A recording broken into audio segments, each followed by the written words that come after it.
भगवानिति मात्रेण वेदयन्। एक बार की बात है, ग्वाल बाल क्रीड़ा कर रहे थे।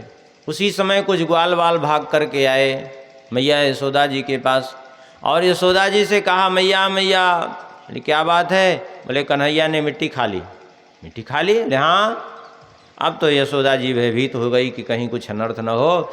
भाग करके गई श्री कृष्ण के पास, जा कर के हाथ पकड़ा। अरे कस्मान मृद मदान्तात्मन भवान भक्षितवान रहा। अरे नटखट, काहे को मिट्टी खाई? मिट्टी काहे को खाई? सुन करके भय से नेत्र नाचने लगे और कह दिया,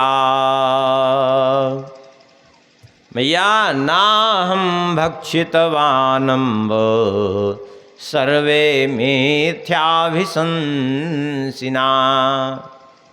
यदि सत्यगिरस्तर्हि समक्षम पश्य मे मुखम। कह दिया, मैया मैंने नहीं खाई है। ये सब झूठ बोलने वाले हैं, सब झूठ बोल रहे हैं। अच्छा तू सही बोल रहा है? बोले हाँ।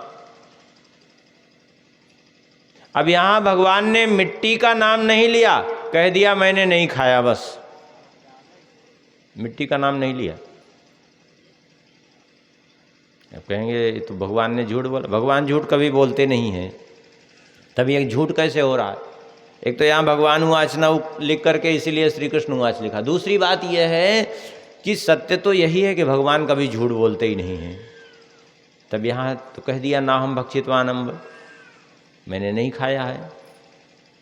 यदि इसका दूसरे ढंग से अर्थ करेंगे तो भगवान सत्य ही कह रहे हैं। कैसे भगवान कह रहे हैं? सुनिए अब इसका दूसरा अर्थ। ना हम भक्षितवानम्ब सर्वे मिथ्याभिशंसिना यदि सत्य गिरस्तर ही समक्षम पश्य मे मुखम। सीधा सीधा तो अर्थ ये निकल रहा है कि मैया मैंने नहीं खाया है, ये सब झूठ बोल रहे हैं और न विश्वास हो तो मेरा मुख देख लो। और दूसरा अर्थ ये निकल रहा है नाम, नाम माने ब्रह्मांड। अरे मैया मैंने तो पूरा ब्रह्मांड ही खाया है और यदि न विश्वास हो तो मेरे मुख में देख लो। और मैया ने जब मुख खुलवाया तो क्या दिखाई पड़ा? सारा ब्रह्मांड दिखाई पड़ा भगवान के मुख में, क्योंकि सत्य तो यही है कि सारा ब्रह्मांड भगवान के ही उदर में व्याप्त है। सारा ब्रह्मांड दिखाई पड़ने लगा। तो बताइए भगवान की वाणी झूठी कहाँ हुई? झूठी नहीं हुई।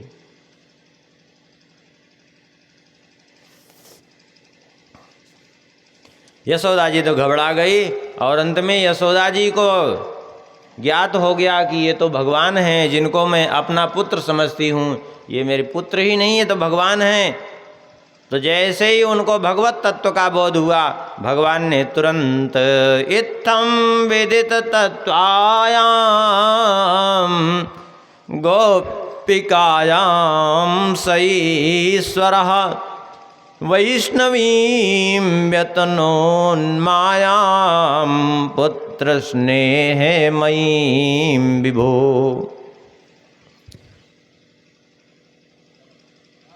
भगवान ने तुरंत जो है अपनी माया का उपयोग किया। भगवान ने मुस्कुरा दे, भगवान की मुस्कान में माया है। और जैसे ही भगवान मुस्कुराए वैसे ही उनकी मुस्कान से तुरंत वैष्णवीं व्यतनोन्मायाम, वैष्णवी माया के विस्तार से भगवान ने उनको सब कुछ भुला दिया और फिर से पुत्र स्नेह में डूब गई। परीक्षित जी ने पूछा, आखिर नंद बाबा यशोदा जी कौन थे पूर्व जन्म में जिनको भगवान इतना सुख दे रहे हैं? तब श्री सुखदेव जी कहते हैं, द्रोणो वसु नाम प्रवरो धरया सह भार्यया करिष्यमाण आदेशान ब्रह्मणस्त मुआचहा। ये पूर्व जन्म में द्रोण नाम के वसु थे नंद बाबा और उनकी पत्नी थी धरा, जो यशोदा जी के रूप में अवतरित होकर के आई हैं। ब्रह्मा जी की आज्ञा से आज्ञा पालन की इन्होंने, कठोर तप किया और इन्होंने ये वरदान प्राप्त किया कि भगवान श्री कृष्ण की बाल लीलाओं का दर्शन करना चाहते हैं। तो भगवान इसीलिए बाल लीला तक वहाँ रहे। अब बाल लीला पूर्ण करने के बाद भगवान चले ही गए थे। फिर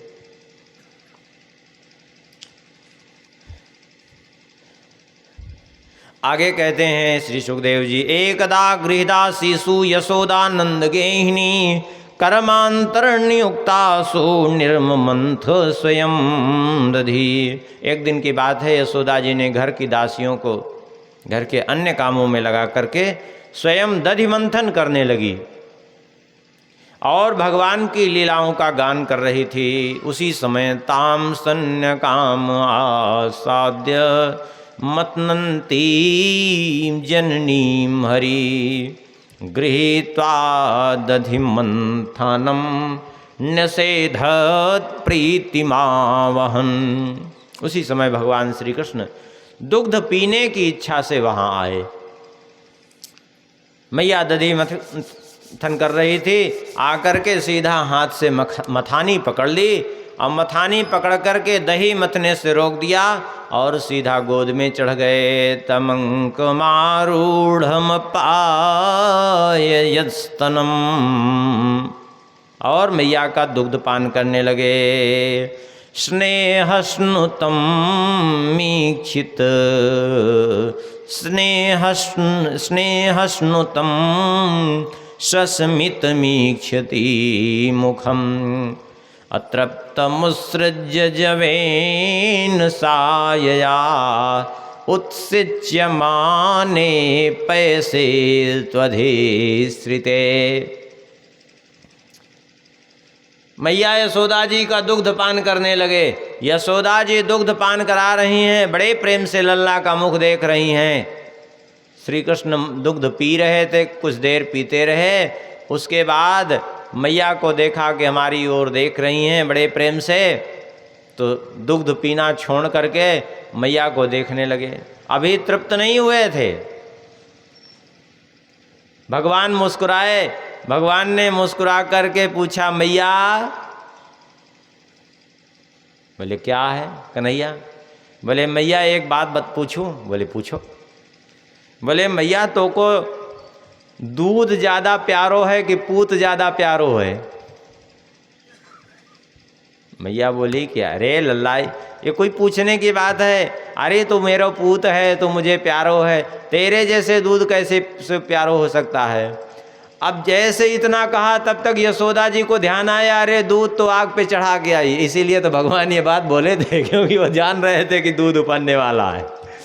उनकी दृष्टि से तो कुछ छुपा नहीं है।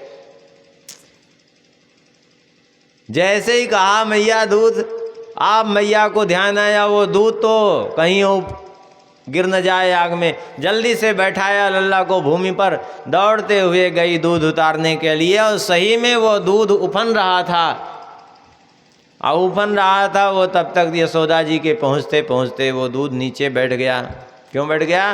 बोले क्योंकि दूध की एक स्वाभाविक स्थिति होती है, वो कुछ देर तक उफनता है और जब ऊपर दूध की परत फट जाती है और वायु बाहर निकल जाती है तो ऊपर की ओर उठना बंद हो जाता है, नीचे एक स्थिति में उबलने लगता है। स्वाभाविक है। जब तक वो परत नहीं फटेगी तब तक वो ऊपर ही उड़ता रहता है।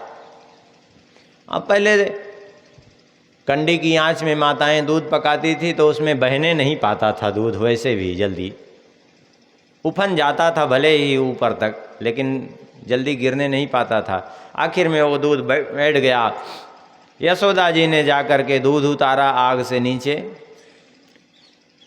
लेकिन कन्हैया तो रूठ गए। अरे मैया तो कह रही थी कि जो है पूत ज़्यादा प्यारो है और हमको छोड़ करके दूध उतारने गई। अब लो, ये कोई बात है? तो अतृप्त ही रह गए थे। मैया तो प्रेम से पिला रही थी और प्रेम के भूखे भगवान पी रहे थे, बीच में ही चली गई तो अतृप्त ही रह गए। और कुपित होकर के संजात को पास स्फुरितारुणाधरम,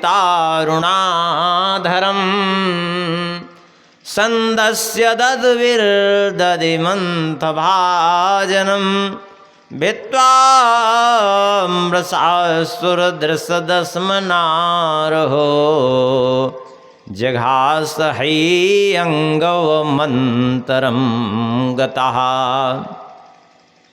कुपित हुए। अब कुपित होते जब क्रोध आता है तो कहीं न कहीं उतरता है। तो कहाँ उतरा? बोले मटकी पे उतरा। क्रोध आया, वो क्रोध केवल लीला थी। अभी क्यों लीला थी, अभी पूरी बात बताएंगे।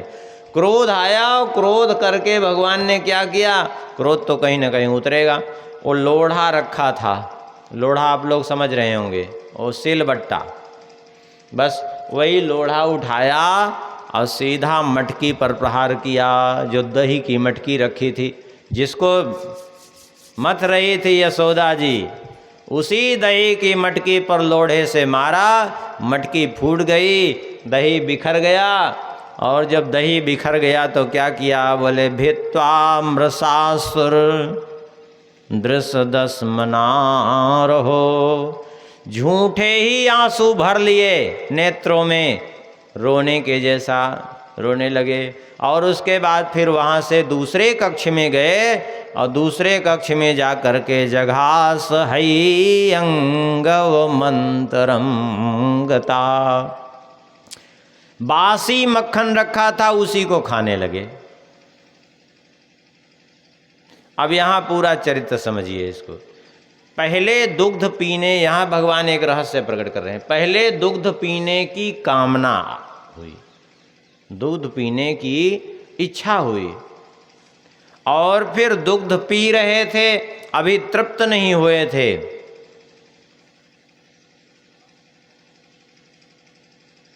यशोदा जी चली गई दूध उतारने, तो क्रोध आया, और फिर क्रोध आया तो मटकी पे उतरा, और फिर दंभ आया कि झूठे ही आंसू भर लिए। इसका मतलब क्या है? मतलब यह है, देखिए, चाहे वो दुग्ध पीने की कामना ही हो, किसी चीज की कामना जब हृदय में आती है, भगवान यही दर्शा रहे हैं, कामना आती है तो कामना आई दुग्ध पीने की तो दुग्ध पीना प्रारंभ किया। लेकिन भगवान ये दिखा रहे हैं कि अतृप्त रह गए, क्योंकि कामना की कभी भी पूर्ति होती नहीं है, चाहे जितना भी हो। चाहे किसी को धन की कामना हो, संपूर्ण पृथ्वी की संपत्ति मिल जाए तो भी उसकी इच्छा पूर्ण होने वाली नहीं है। यद पृथिव्याम व्रीहि एवं हिरण्यम पशव स्त्रियः, पृथ्वी की के जितने धन धान्य हैं, जितना स्वर्ण रत्न है, जितनी स्त्रियां हैं, सब यदि एक पुरुष को प्राप्त हो जाएं तो भी जो है उसकी कामना का अंत नहीं है, सीधी बात है। और जबकि यदि वास्तव में विचार किया जाए तो कितना जो है उसको आवश्यकता है। भाई वही जैसे सामान्य एक व्यक्ति 2-4 रोटी खाता है, वैसे वो भी तो खाता है। हीरा मोती तो कोई नहीं खाता, आखिर खाएगा तो रोटी ही खाएगा ना। लेकिन फिर भी ये वासना ही तो है, ये कामना ही तो है कि ये बड़े बड़े नेता बैठने के बाद वहाँ सारा देश का पैसा घोटाला करके ले जाके विदेश में भर देते हैं। क्या उनको इतनी धन की आवश्यकता है? क्या नहीं। लेकिन दूसरे की जेब काट काट करके देश का धन लूट लूट करके क्यों रखते हैं? कामना ही तो कराती है सब, क्योंकि कामना से कभी तृप्ति नहीं होती है, कामो भोग से कभी तृप्ति नहीं होती। तो क्या भगवान के अंदर कामना उत्पन्न होती है? क्या नहीं। देखिए, भगवान से ये सब भी काम, क्रोध, लोभ, अतृप्ति, असंतुष्ट, ये सब भी भगवान से प्रार्थना करते हैं कि हे प्रभु हम पर कृपा करिए। हम पर भी कब कृपा करेंगे? तो भगवान कहते हैं चिंता मत करो, जब अवतार लेकर के आएंगे ना तो किसी न किसी रूप में तुमको पर भी कृपा कर ही देंगे। तो भगवान ने पहले काम आया, उसको भगवान ने दुग्ध पीने की कामना करके उसको स्वीकार किया, और कामना से सर्वथा अतृप्ति ही रहती है, इसलिए अतृप्ति को स्वीकार कर लिया। फिर जब कामना की पूर्ति में कोई बाधा होती है तो क्रोध होता है, तो भगवान उसी समय क्रोध आया, भगवान ने उसको भी स्वीकार कर लिया, चलो तुमको भी कृतार्थ करते हैं। और उसके बाद दंभ आया, प्रभु हम भी पंक्ति में खड़े हैं, कृपा करिए, तो दंभ को भी स्वीकार करके झूठे ही आंसू भर लिया। और उसके बाद जघास हे अंग वो मंत्रम गता, बासी मक्खन जा कर के दूसरे कक्ष में क्यों खाने लगे? इसलिए खाने लगे कि मैया देखे तो मैया ये समझ जाए कि भूख ज़्यादा लगी है, इसीलिए जो है भूख के आवेग में जो है मटकी फोड़ दी। तब तो भूख ज़्यादा लगी होने के कारण बासी मक्खन खा रहे हैं।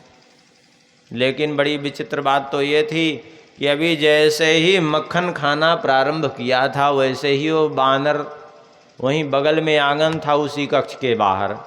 अब बाहर आंगन से बांदरों ने कू कू की आवाज़ लगाई। ये बानर भी खूब जानते हैं कि किससे हमको मिलेगा, जिससे मिलता रहता है वो उसके पीछे पड़े रहते हैं लोग, सबको अपनी अपनी चिंता रहती है। पीछे कू कू की जैसे आवाज़ की, बस तुरंत वो मटकी सीधा उठाए लेकर के आंगन में पहुँचे। दीवाल पे बांदरों का झुंड और खड़े हो गए उखल पर, उलूखलांघ्रेरुपरिव्यवस्थितम मर्काय कामं ददतं सिचिस्थितम हय्यंगवं चौर्य विशंकिते क्षणं निरीक्ष्य पश्चात् सुत्तमागमक्षणैः। उखल के ऊपर खड़े होकर के हाथ में मक्खन निकाल निकाल करके बंदरों को देना प्रारंभ कर दिया। और बड़े चकित भाव से देख भी रहे हैं कि कहीं मैया तो नहीं आ रही है। और तब तक मैया उधर से दूध उतार करके लौटी उस कक्ष में जहाँ वो मटकी फूटी थी। देख करके हंसी आई पहले तो, उसके बाद देखने लगे कि कन्हैया गए कहाँ, तो दूसरे कक्ष में पहुंची, दूसरे कक्ष से पहुंच गई आंगन में। आंगन में देखा तो वो मटकी लिए उखल के ऊपर बंदरों को बांट रहे थे। ये देख करके यशोदा जी ने सोचा ये तो जो है इनकी उद्दंडता बढ़ती जा रही है। तो तामात्तयष्टिं प्रसमीक्ष सत्वरस ततो वरुह्यापससारभीतवत् गोप्यन्नधावन्नयमापयोगिनां क्षमं प्रवेष्टुं तपसेरितं मनः। छड़ी लेकर के यशोदा जी श्री कृष्ण की ओर जब चली तो कूद करके उखल से भागे। अब आगे आगे श्री कृष्ण, अब पीछे पीछे मैया यशोदा जी छड़ी लिए पीछा कर रही हैं।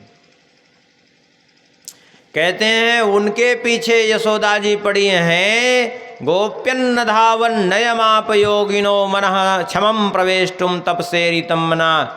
बड़े बड़े तपस्वी, बड़े बड़े योगी अपने मन के द्वारा भी जिनका पीछा नहीं कर पाते हैं, अपने मन के द्वारा भी जिनको पकड़ नहीं पाते हैं, यशोदा जी आज उनको पकड़ने के लिए दौड़ रही हैं। दौड़ते दौड़ते यशोदा जी थक गई। जब थक गई तो जानबूझ करके पकड़ में आ गए। यशोदा जी ने छड़ी फेंक दी इनको भयभीत देख करके। और छड़ी फेंक करके यशोदा जी ने विचार किया कि कहीं ऐसा न हो कि भय के मारे कहीं इधर उधर भाग जाएं। कहाँ ढूंढूंगी मैं, तो क्या करूं, बांध देना चाहिए कुछ समय के लिए। तो रस्सी लेकर के बांधना चालू कर दिया। अब जिसका कोई और छोर नहीं, अनंतानंत ब्रह्मांड जिनके रोम रोम में व्याप्त हैं, उनको कोई बांध कैसे सकता है। लेकिन यशोदा जी बांध रही हैं उनको। अब जितनी रस्सी लगाती हैं वो 2 अंगुल छोटी, सारी रस्सियां 2 अंगुल छोटी पड़ती जा रही हैं। क्यों? बहुत से भाव हैं इसके। क्यों 2 अंगुल? श्री वल्लभाचार्य जी महाराज अपनी सुबोधनी टीका में कहते हैं, इसलिए 2 अंगुल छोटी पड़ रही है कि जीव के अंदर जब तक अहंता और ममता है तब तक भगवान से 2 अंगुल की दूरी बनी रहती है। देखिए काकभूषुंडी जी अपना अनुभव सुना रहे हैं, तो वहाँ काकभूषुंडी जी भी कहते हैं जब हम भाग रहे थे तो पीछे पीछे भगवान का हाथ लगा हुआ था। कितना दूरी थी? बोले जुग अंगुल कर बीच, 2 ही अंगुल की दूरी दोनों में थी। हाँ, ये बड़ी विचित्र बात है 2 अंगुल की, क्योंकि अहंता ममता ही भगवान को 2 अंगुल से दूरी बनाए रखती है भगवान से जीव की। ये अहंता ममता समाप्त होते ही वो दूरी भी अपने आप समाप्त हो जाती है। और ये अहंता ममता इतनी सूक्ष्म है, ये अहंकार इतना सूक्ष्म है, बड़ा कठिन है इसका समाप्त होना,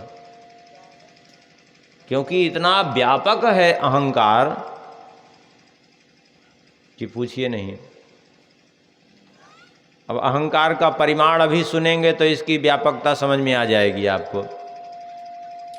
पृथ्वी है, ठीक है, पृथ्वी का 10 गुना जल है, पृथ्वी का 10 गुना जल है। आप कहेंगे कि वैज्ञानिक तो 3 गुना स्वीकार करते हैं। वैज्ञानिक भले ही 3 गुना स्वीकार करते हैं, 3 गुना तो जितना समुद्र में जल है उसको स्वीकार कर रहे हैं, लेकिन जो पृथ्वी के भीतर जल है उसको क्या करेंगे? जो ऊपर आकाश में बादल के रूप में पूरा समुद्र का समुद्र भरा है उसको क्या करेंगे?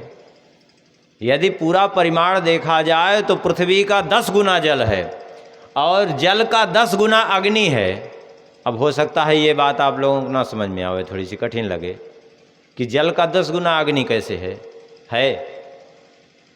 नहीं बात समझ में आई? देखिए, अभी जल को लेने के लिए आपको कहीं जाना पड़ेगा, तालाब में, नल में या नदी में, जहाँ कहीं भी जल को लेने के लिए जाना पड़ेगा कि नहीं? लेकिन अग्नि को लेने कहीं नहीं जाना है। अभी 2 चीज में ठोकर मार दीजिए, अग्नि यहीं प्रकट हो जाएगी। क्यों? क्योंकि अग्नि जल से भी 10 गुना अधिक व्याप्त है, सब जगह है। अभी यहीं तीली मारिए, यहीं अग्नि प्रकट। क्यों? क्योंकि अगर जल का 10 गुना अग्नि व्याप्त है, भले वो नहीं दिख रही है, सब जगह 10 गुना है। इस लकड़ी में भी अग्नि भरी हुई है। 2 लकड़ी को रगड़ दीजिए, अभी प्रकट हो जाएगी। अभी 2 लोहे को, एक हथौड़ी को दूसरे लोहे पर मार दीजिए, प्रकट हो जाएगी अग्नि, चिंगारी निकलने लगेगी। क्यों? क्योंकि उसमें भी अग्नि है, क्योंकि वो 10 गुना है उससे। और अग्नि का भी 10 गुना वायु है। वायु के लिए घर्षण करने की भी आवश्यकता नहीं, ठोकर मारने की भी आवश्यकता नहीं, वैसे ही अनुभव में आ रही है। और वायु का 10 गुना आकाश का परिमाण है, सब जगह पे। मुट्ठी भी आप बंद कर लीजिए तो मुट्ठी के भीतर भी जो खाली जगह है वो आकाश है कि नहीं है? और आकाश का 10 गुना अहंकार है। सोच लीजिए, अब आकाश का भी 10 गुना जिसका परिमाण है वो कितना व्यापक है। इसलिए कहते हैं ना, रोम रोम में अहंकार भरा हुआ है। इतना परिमाण है अहंकार का, तो कैसे उसको समाप्त किया जाए? इतना सहज थोड़े ही है, समाप्त किया ही नहीं जा सकता। ये कहिए, फिर केवल उसकी दिशा परिवर्तित की जा सकती है। क्या दिशा? बोले अभी जो ये झूठा अभिमान भरा है, मैं कुछ हूँ, ये मैं कुछ सारा खत्म हो जाए, बस केवल एकमात्र हो जाए असज अभिमान, जाई जनी भोरे, मैं सेवक रघुपति पति मोरे। अहंकार का 10 गुना महत्त्व, उसका 10 गुना मूल प्रकृति है। और वह प्रकृति भगवान के एक अंश में विद्यमान है। भगवान कहते हैं एकांशेन स्थितो जगत, एक अंश में विद्यमान है। सोच लीजिए, अब उन भगवान का कोई वर्णन कर सकता है? कितना व्यापकता है। इसलिए तो कहते हैं एक छोटे से छोटे कण में भी भगवान विद्यमान है।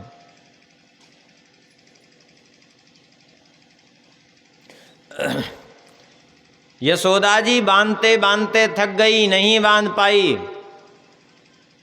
बार बार चाहे जितनी रस्सियां जोड़ती जा रही, 2 अंगुल छोटी पड़ती जा रही।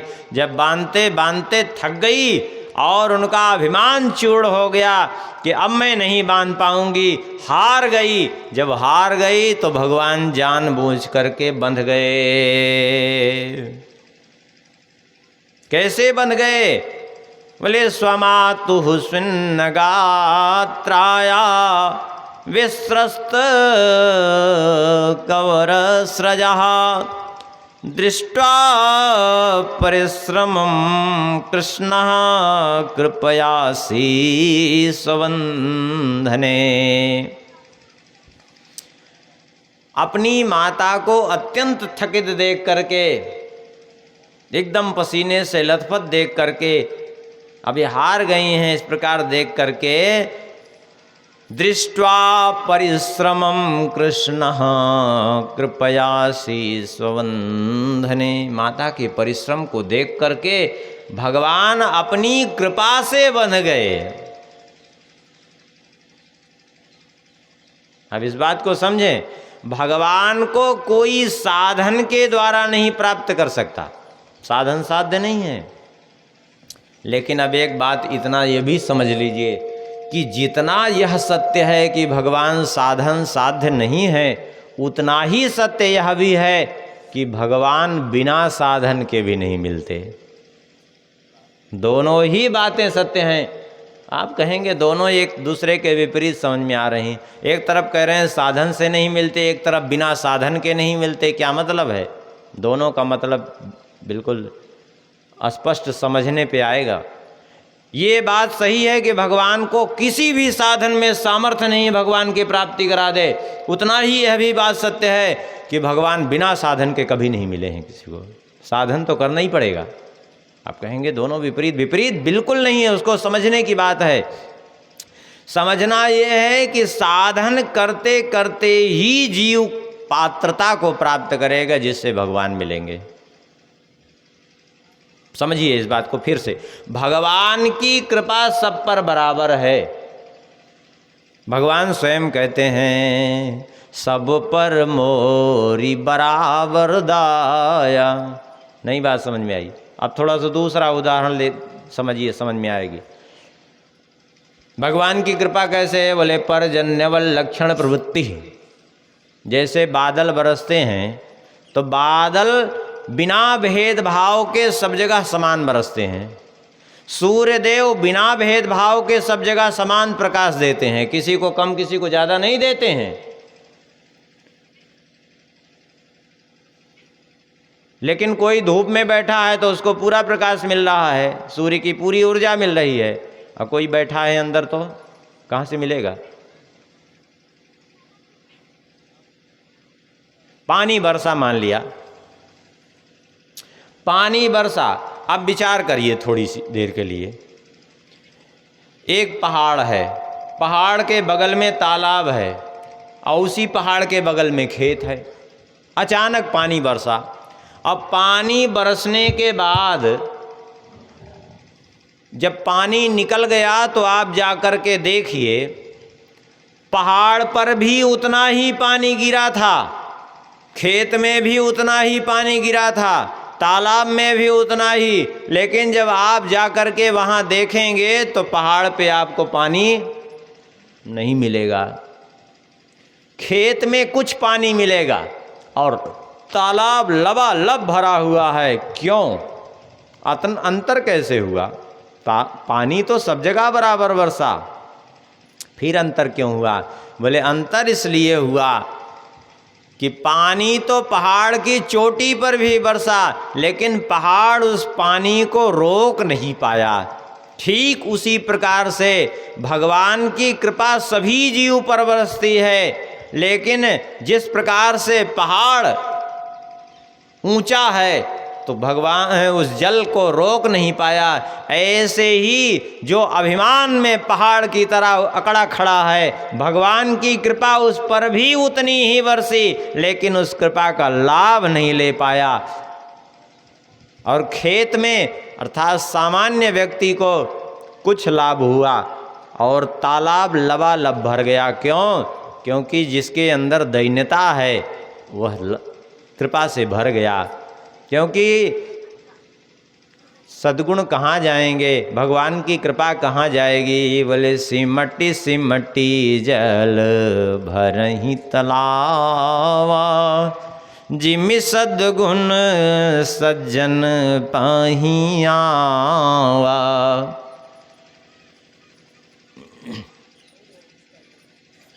इसलिए जो है, अब समझिए साधन क्यों किया जाता है। साधन इसीलिए किया जाता है कि ये हमारा अभिमान चूर्ण हो जाए, हम पहाड़ के जैसे नहीं तालाब के जैसे बन पावें, जिससे उनकी कृपा का लाभ हो। क्योंकि भगवान की कृपा कहाँ जाती है? बोले यद्दैन्यम तत्कृपा हेतु न तदस्ति ममान्नपि। भगवान की कृपा का हेतु है दैन्य। जीवन में जिसके विनम्रता नहीं है, कोई भी सद्गुण उसके सामने ठहरेंगे नहीं, भगवान की कृपा का लाभ भी हो नहीं पाएगा उसके। एक बात बताइए, झूठे अभिमान करने से फायदा क्या है? कुछ नहीं फायदा है। एक छोटी सी कथा सुनाते हैं, अभी आपको बात अच्छे से समझ में आएगी। एक बार एक राजा थे। राजा बड़े विनम्र स्वभाव के थे, सब गुणों से संपन्न। एक बार राजा ऐसे विचरण करने के लिए निकले प्रातःकाल, साथ में उनका मंत्री भी था। उधर से एक अत्यंत गरीब किसान चला आ रहा था। उसने राजा को देखा तो हाथ जोड़ करके झुक के प्रणाम किया। जैसे ही राजा को हाथ जोड़ करके झुक के प्रणाम किया, राजा ने भी उसको प्रणाम किया। राजा ने उससे भी अधिक झुक करके उसको प्रणाम किया। वृद्ध था। ये देख करके मंत्री को अच्छा नहीं लगा। मंत्री तो अभिमान में अकड़ा खड़ा था। बहुत लोगों का स्वभाव होता है, कोई प्रणाम भी कर रहा है तो कुछ नहीं है, ऐसे चले जा रहे हैं जैसे कि कोई मतलब। अरे क्या मतलब, ऐसे क्या मिला आपको? झूठे अभिमान से मिला क्या?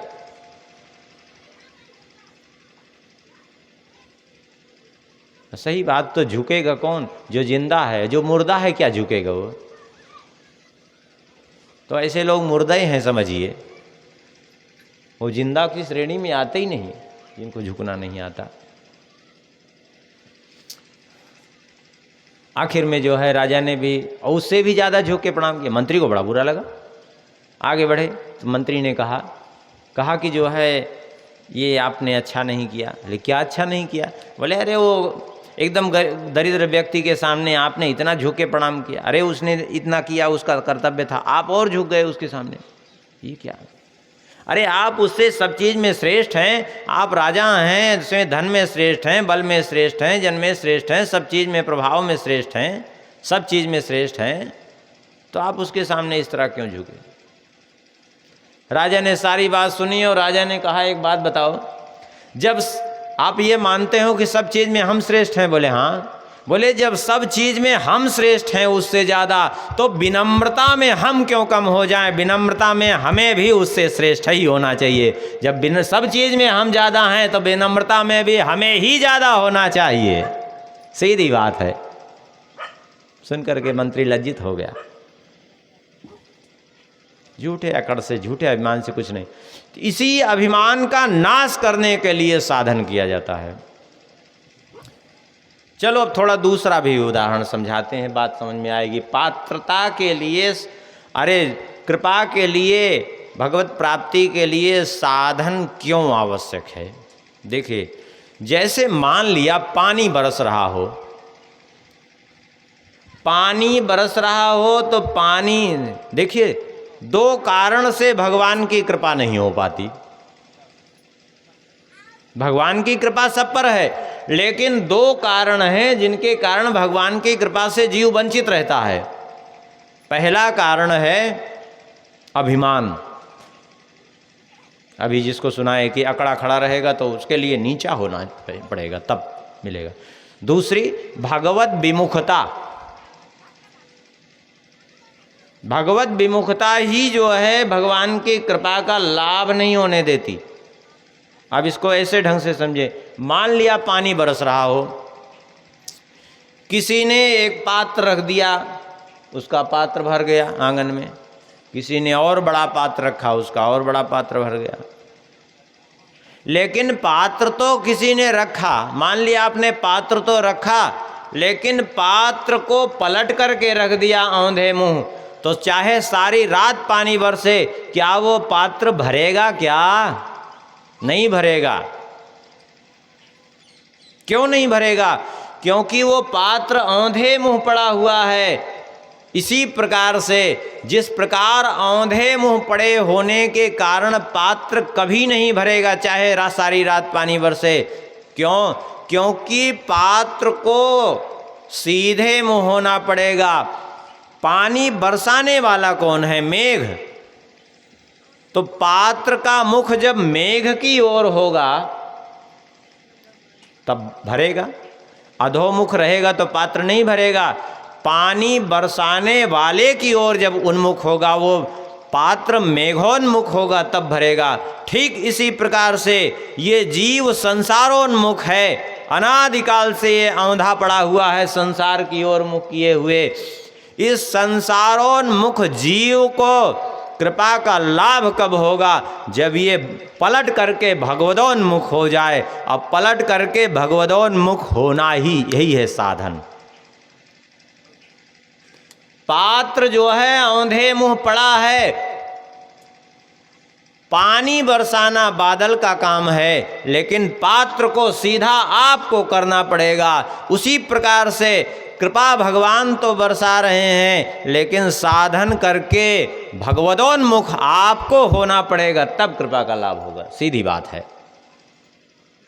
ये सब भागवत के श्लोक हैं। भागवत के एक एक श्लोकों में रहस्य छुपा है, लेकिन इतना समय कम रहता है कि उसकी चर्चा ही पूरी नहीं हो पाती। क्योंकि ऐसे एक एक श्लोकों पर चर्चा करने लगे कि तो एक एक श्लोक में ऐसे हैं कि पूरा एक ही 2 अध्याय में पूरा समिट जाएगा। दिन भर एक ही अध्याय में ख़त्म हो जाएगा पूरा। 7 दिन में कुछ हो ही नहीं पाएगा। चलिए, अब इसलिए जो है तात्पर्य है, कहते हैं यहाँ दृष्ट्वा परिश्रमं कृष्णः कृपया से स्वबंधने। परिश्रम को देख करके भगवान कृपा से स्वयं बंध गए।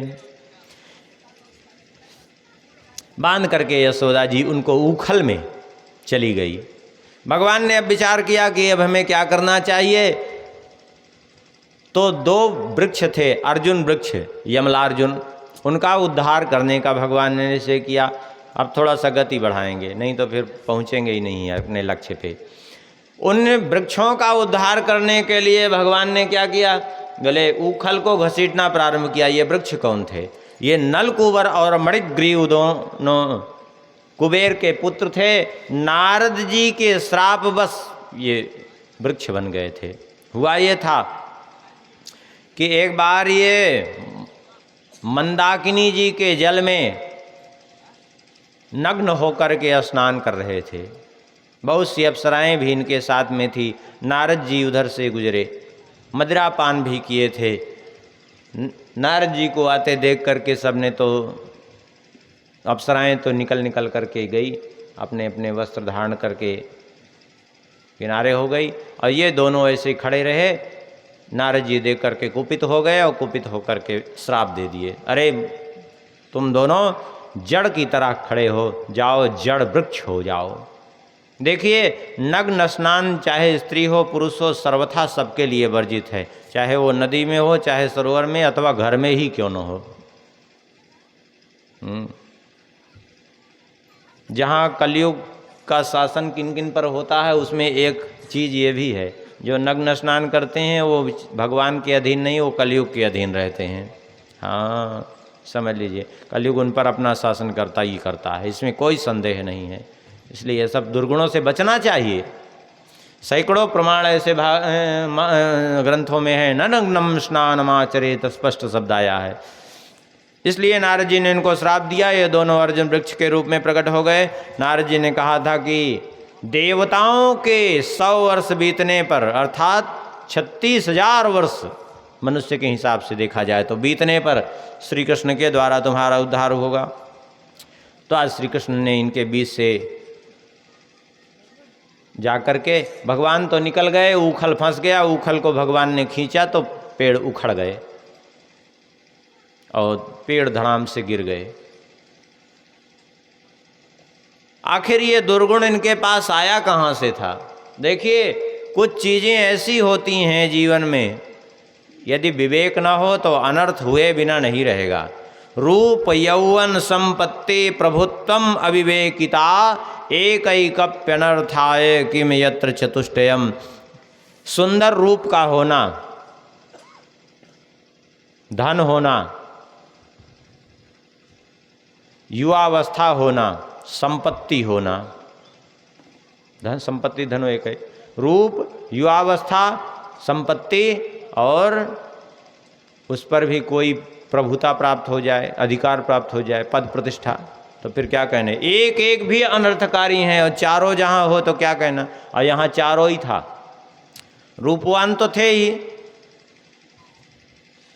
उस पर भी कुबेर के पुत्र थे तो धनवान भी थे, युवावस्था भी थी, और शंकर जी के गणों में इनकी गणना हो गई तो फिर प्रभुता भी प्राप्त हो गई।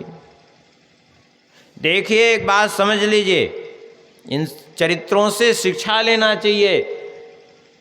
देवताओं के धनाध्यक्ष कुबेर के ही पुत्र हैं, अत्यंत रूपवान हैं, युवावस्था भी है और शंकर जी के गण हैं, फिर भी इनको वृक्ष बनना पड़ा। सामान्य व्यक्ति की क्या विसात है। तात्पर्य यह है, चाहे कोई देव योनि तक ही पहुंच गया हो, लेकिन यदि शास्त्र विरुद्ध आचरण करेगा तो उसको पतन होने से कोई नहीं रोक सकता। पक्की बात समझ लीजिए। इसलिए शास्त्र विरुद्ध आचरण से बचिए। भगवान ने जब इनका उद्धार किया तो दोनों अपने स्वरूप में आ गए और भगवान के चरणों में प्रणाम किया। बहुत बढ़िया प्रार्थना की है कई श्लोकों में। एक श्लोक स्मरण कर लेते हैं। वाणी गुणानुकथने श्रवणौ कथायाम हस्तौ च कर्मसु करस्तौ पादयोर्नः स्मृत्यां शिरस्तो निवास जगत प्रणामे दृष्टि सतां दर्शनेस्तु भवतनूनाम। कहते हैं बस यही कृपा कर दीजिए प्रभु कि ये वाणी सदा सर्वदा आपके गुणगान में लगी रहे। वाणी गुणानुकथने और श्रवणम कथायाम, दोनों कान हमारे आपकी कथा श्रवण में लगे रहें। और हस्तौ च कर्मसु करस्तौ पादयोर्ना, हाथ दोनों आपके प्राण प्यारे भक्तों की सेवा में लगे रहें। और कहते हैं मनस्तव पादयोः, हमारा मन आपके चरणों में लगा रहे। और स्मृत्याम शिरस्तो निवास जगत प्रणामे, सदा आपका स्मरण बना रहे और सारे जगत को आपका स्वरूप मानकर सबके चरणों में नतमस्तक रहें, अर्थात कभी अभिमान ना ने पावे। और दृष्टि सताम दर्शनेस्तु भवतनूनाम, आपके जो प्रत्यक्ष चलते फिरते स्वरूप हैं, ऐसे संतों के दर्शन में हमारा नेत्र सफल रहे हमेशा। बस यही चाहिए।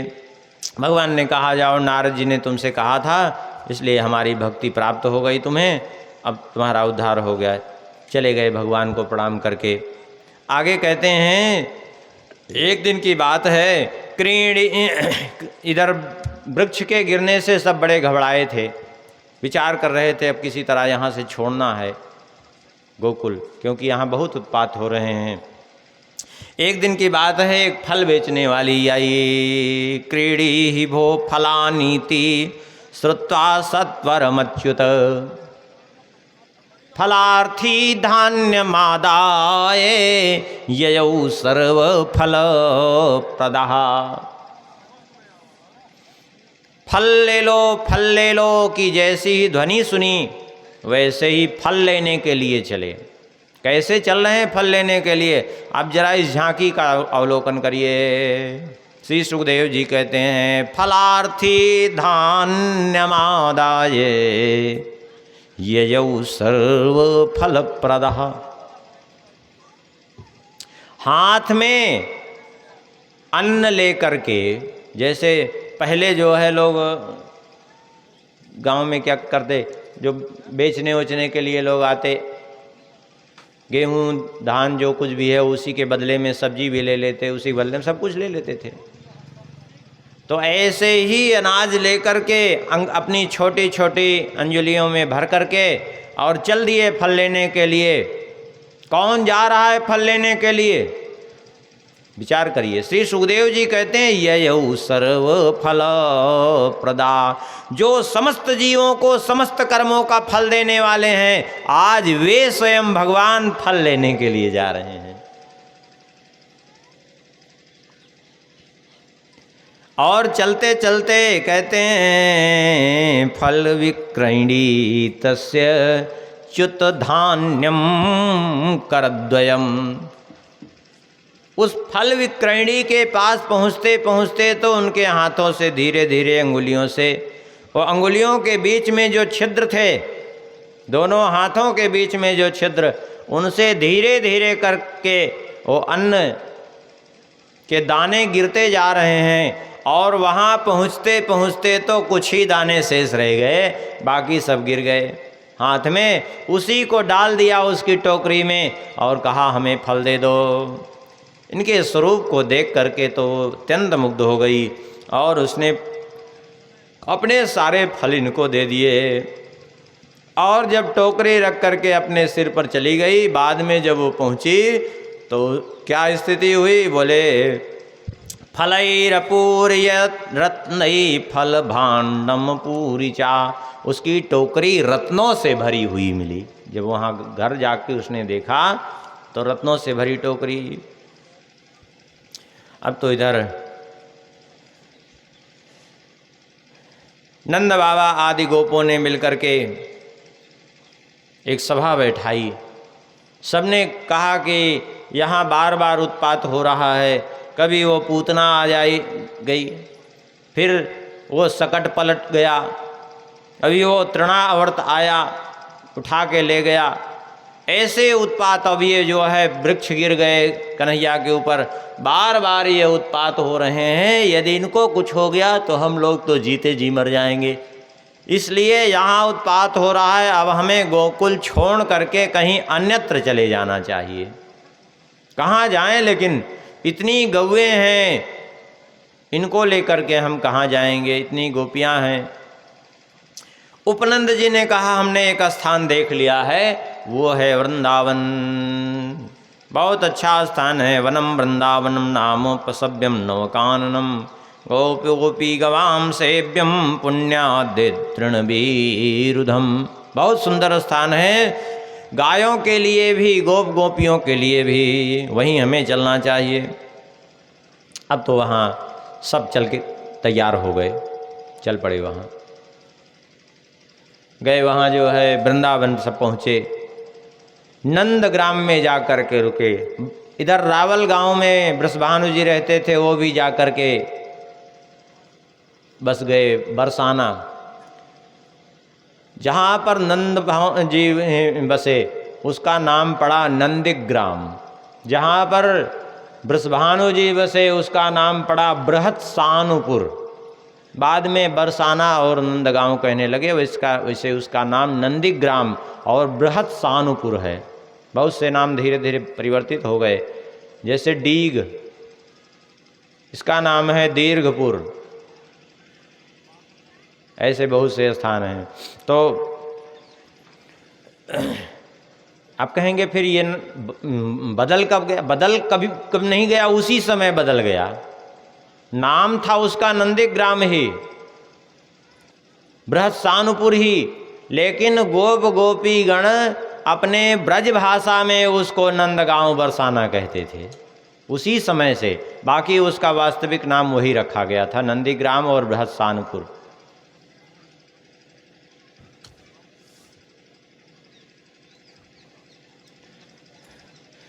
तो वहाँ गए, रहने लगे। धीरे धीरे जो है भगवान की अवस्था 4 वर्ष की हो गई। 4 वर्ष के भादों महीने में पूरे हो गए। उसके बाद कार्तिक महीना आया। कार्तिक शुक्ल पक्ष अष्टमी तिथि को जिद कर गए, हम तो जाएंगे, बछड़े चराएंगे। उसी दिन से भगवान की बछड़ा चराने की लीला प्रारंभ हुई। गोपाष्टमी के दिन गौओं को का पूजन करके बछड़ों को भगवान ने चराना प्रारंभ किया। अब धीरे धीरे इधर से फिर कंस के भेजे हुए दैत्य जाने लगे, एक एक करके। भगवान गए जो है बछड़े चराने के लिए। उसी समय एक बछड़े का रूप धारण करके असुर आया, वत्सासुर। भगवान ने तो उसको पहचान ही लिया, भगवान से कौन छुपा है, चाहे जितना वेश बदले। भगवान गए, उसके पीछे से पकड़ करके पांव और घुमाया, घुमाते घुमाते उसका प्राणांत हो गया। एक कैथे के पेड़ पर पटक दिया, वो मर गया। जैसे ही भगवान ने उसको पकड़ करके घुमा ना चाहा, वैसे ही वो तुरंत बछड़े से राक्षस बन गया।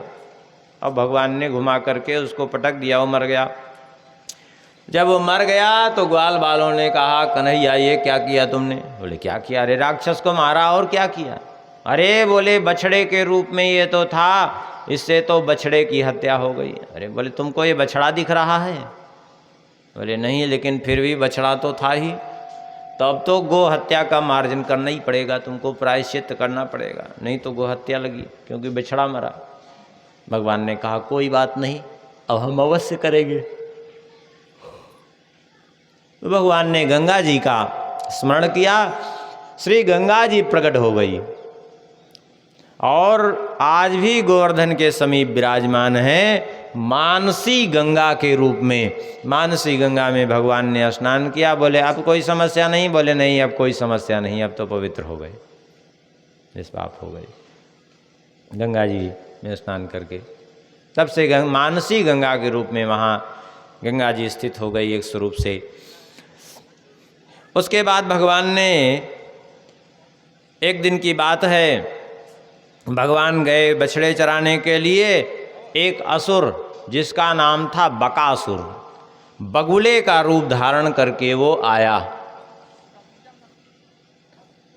बड़ा ध्यान लगाए बैठा था। भगवान जैसे ही निकल गए, उसने भगवान को अपने चोंच में भर लिया। जब भगवान को चोंच में भर लिया तो भगवान अग्नि के समान स्वरूप धारण करके उसके तलवों को जलाने लगे। विकल हो गया कि हमने लगता है अग्नि पिंड भर लिया कि बालक को भरा है, मुख में उगल दिया। और उसके बाद चोंच से प्रहार करने लगा। भगवान पहले तो कुछ देर बचाव करते रहे, उसके बाद भगवान ने बड़ी फुर्ती के साथ उसके दोनों चोंच अपने दोनों हाथों से पकड़े, बीच से उसको फाड़ दिया। इस प्रकार से उस बकासुर का कल्याण हो गया। ये बकासुर पूर्व जन्म में सुहोत्र नाम का गंधर्व था। ब्रह्मवैवर्त पुराण के श्री कृष्ण जन्मखंड में इसकी भी कथा है। भगवान शंकर जी के द्वारा श्रापित हो करके, भगवान शंकर जी के द्वारा सुहोत्र, सुपार्श और सुदर्शन, ये 3 गंधर्व श्रापित हुए थे और ये राक्षस बन गए थे। इन्हीं में सुहोत्र नाम का गंधर्व था, ये बकासुर था। उन दोनों की कथा आगे सुनाएंगे जब उनका चरित्र आएगा, तो कि वो किस रूप में रहे। अभी तो इनकी सुनाई दिए। तो सुहोत्र नाम का गंधर्व ही जो है राक्षस बना था, इसको भगवान ने आज इसका उद्धार किया। और ये बकासुर कौन था? बोले पूतना का भाई था ये। इस प्रकार से एक दिन की बात है, भगवान गए बछड़े चराने के लिए और रास्ते में इसकी पूतना का भाई अघासुर, जो भयंकर अजगर का रूप धारण करके आया और वहीं रास्ते में अपना मुख फैला करके बैठ गया। 12 किलोमीटर लंबा इसका शरीर, मुख इतना बड़ा फैलाया था कि एक हिस्सा तो एक जबड़ा भूमि पर, दूसरा बादलों से टकरा रहा था। ग्वाल वालों ने समझा ये तो कोई गुफा है लगता है, और उत्प्रेक्षा करते करते कुछ ने कहा लगता है सर्प के जैसा दिख रहा है, सर्प ही न हो। किसी ने कहा सर्प होगा तो क्या करेगा, कन्हैया तो है हमारे साथ में। सब बछड़ों को लेकर के घुस गए और सब मृत्यु को प्राप्त हो गए। भगवान जैसे घुसे उसने मुख बंद किया, भगवान ने अपना शरीर बढ़ाया और उसकी श्वास प्रश्वास अवरुद्ध हो गई, मुख फाड़ करके उसका अंत किया। सारे ग्वाल बालों को निकाल करके बाहर किया और स्वयं भी बाहर आ गए तो उसकी दिव्य ज्योति निकल करके भगवान में विलीन हो गई।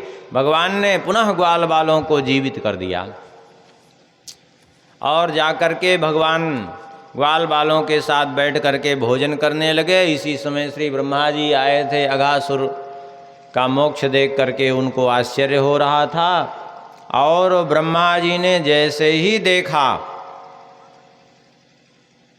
इसको, श्री कृष्ण को इस प्रकार से ग्वाल बालों के साथ भोजन करते हुए, मोह में पड़ गए। ये कैसा परब्रह्म जो ग्वाल बालों के साथ बैठ करके भोजन कर रहा है, ये तो इनका जूठा हो गया सब, इनको कैसे ये खा रहे हैं। नहीं नहीं, कहीं ऐसा तो नहीं कि हम भ्रमित हैं। अब मोह में पड़ करके ब्रह्मा जी ने बछड़ों को चुरा लिया परीक्षा लेने के लिए भगवान की, और जब बछड़े गायब हो गए तो भगवान बछड़ों को लेने के लिए आए गए। ग्वाल बालों से कहा भगवान ने तुम लोग यहीं बैठे रहो, हम आते हैं। तो बछड़ों को तो चुराया था, ग्वाल बालों को भी चुरा लिया, सबको मायामयी सैया पर शयन करा करके वहाँ से हटा दिया। भगवान आए, सब समझ गए ब्रह्मा जी की करतूत है। ब्रह्मा जी तो अपने लोक को चले गए थे। भगवान चाहते तो ग्वाल बाल बछड़ों को ला सकते थे वापस, लेकिन भगवान ने ऐसा न करके भगवान ने लीला रची। जितने ग्वाल बाल, जितने बछड़े, उतने रूप में भगवान हो गए। कैसे बोले, यावत वत्सप वत्स काल पक वपुर यावत करांघ्रादिकम यावद यष्टि विषाण वेणुदलसिक यावद विभूषाम्बरम यावच्छील गुणाविदाकृतिवयो यावद्विहारादिकं सर्वं विष्णुमयं गिरोंगवदजा सर्वस्वरूपो बभौ। जितने ग्वाल बाल उतने भगवान, ग्वाल बालों का रूप, जितने बछड़े उतने बछड़ों का रूप। जैसे जिसका स्वरूप वैसा ही स्वरूप धारण किया, जैसे जिसका स्वभाव, जैसे जिसका गुण, जैसे जिसके हाथ पांव, जैसे जिसकी चाल ढाल, जैसे जिसकी छड़ी, जैसे जिसके वस्त्र, सब रूप में भगवान हो गए। कोई अंतर नहीं। यहाँ तक कि यावत करांग्रादिकम, ऐसा भगवान ने स्वरूप बनाया। इतनी बड़ी जनसंख्या है पृथ्वी पर, लेकिन एक व्यक्ति का अंगूठे का चिन्ह दूसरे से कभी नहीं मिलता है। जितने व्यक्ति अंगूठा लगावें सबका अलग अलग चिन्ह। ये है भगवान की विचित्रता लीला। लेकिन उस समय भगवान ने ऐसा रूप धारण किया, अगर अंगूठा भी लगा देते जिसका रूप धारण किए थे तो बिल्कुल उसी का अंगूठा, तनिक भी अंतर नहीं। ऐसा भगवान ने रूप धारण किया। अब तो जो है 1 वर्ष तक भगवान क्रीड़ा करते रहे। 1 वर्ष बाद ब्रह्मा जी ने देखा, बलराम जी तक को नहीं पता चला 1 वर्ष, 4-5 दिन रह गया, तब बलराम जी को सारी बात ज्ञात हुई। ब्रह्मा जी आए, ब्रह्मा जी ने जब देखा तो ब्रह्मा जी स्वयं मोहग्रस्त हो गए कि अरे ये वास्तविक कौन है, जो हमारे पास हैं वो हैं कि जो वास्तविक ये हैं। ब्रह्मा जी स्वयं समझने में असमर्थ रहे। ब्रह्मा जी नेत्र बंद करके भगवान का स्मरण करने लगे तो सभी ग्वाल बाल बछड़ों के रूप में श्री कृष्ण ही श्री कृष्ण दिखे चतुर्भुज स्वरूप में। ब्रह्मा जी अपने हंस से कूद पड़े चरणों में, त्राहिमाम त्राहिमाम कह करके भगवान की स्तुति की। 40 श्लोकों में स्तुति की है ब्रह्मा जी ने। कहते हैं, प्रभो अस्यापि देव वपुषो मदनुग्रहस्य स्वेच्छामयस्य न तु भूतमयस्य कोपि नेसे महित्ववसितुं मनसान्तरेण साक्षात् तवैव किमुतात्मसुखानुभूते। आपका ये जो स्वरूप है कैसा है? भले मुझ पर अनुग्रह करने के लिए आपने ये जो स्वरूप मुझे दर्शन कराया है। स्वेच्छामयस्य न तु भूतमयस्य कोपि, ये आपका स्वेच्छामय देह है, भूतमयस्य न, पांच भौतिक देह नहीं है। आजकल ऐसे ऐसे मूर्खों का जमघट है, लोग कहते हैं कि भगवान मर गए, ये हो गया, वैसे बेमतलब की बात, बहेलिया ने मारा, ऐसे कभी होता है? अरे बहेलिये ने मारा था भगवान की इच्छा से, लेकिन भगवान का शरीर क्या छूटता है क्या? उनको पांच भौतिक शरीर छूटता है, भगवान का तो दिव्य देह है, वो तो सदैव अपने परम धाम को गए थे, वो तो उनकी लीला थी बाण को स्वीकार करना। इसलिए समझने की बात है, भगवान अपनी इच्छा से प्रकट होते हैं, अपनी इच्छा से वे जब चाहते हैं अपनी लीला को समेट लेते हैं। अब भगवान में बाल्यावस्था दिखती है, किशोरावस्था दिखते हैं, लेकिन उसके आगे युवावस्था और वृद्धावस्था कभी नहीं आती। रामावतार कृष्णावतार में इसके प्रमाण भी खूब शास्त्रों में है। बहुत स्तुति की और कहा कि प्रभु हमें क्षमा कर दीजिए। उच्छेपणम गर्भगतस्य पादयो किम कल्पते मातुरधोक्ष जाग से किमस्ति नास्ति व्यपदेश भूषितम तवास्ति कुक्षे कियदप्यनन्तः। जैसे एक गर्भस्थ शिशु माँ के गर्भ में रहता है, अपने हाथ पांव हिलाता है तो माँ को पीड़ा ही होती है, लेकिन माँ कभी अपने बच्चे से बदला नहीं लेती, माँ कभी उसको कष्ट नहीं देती, उससे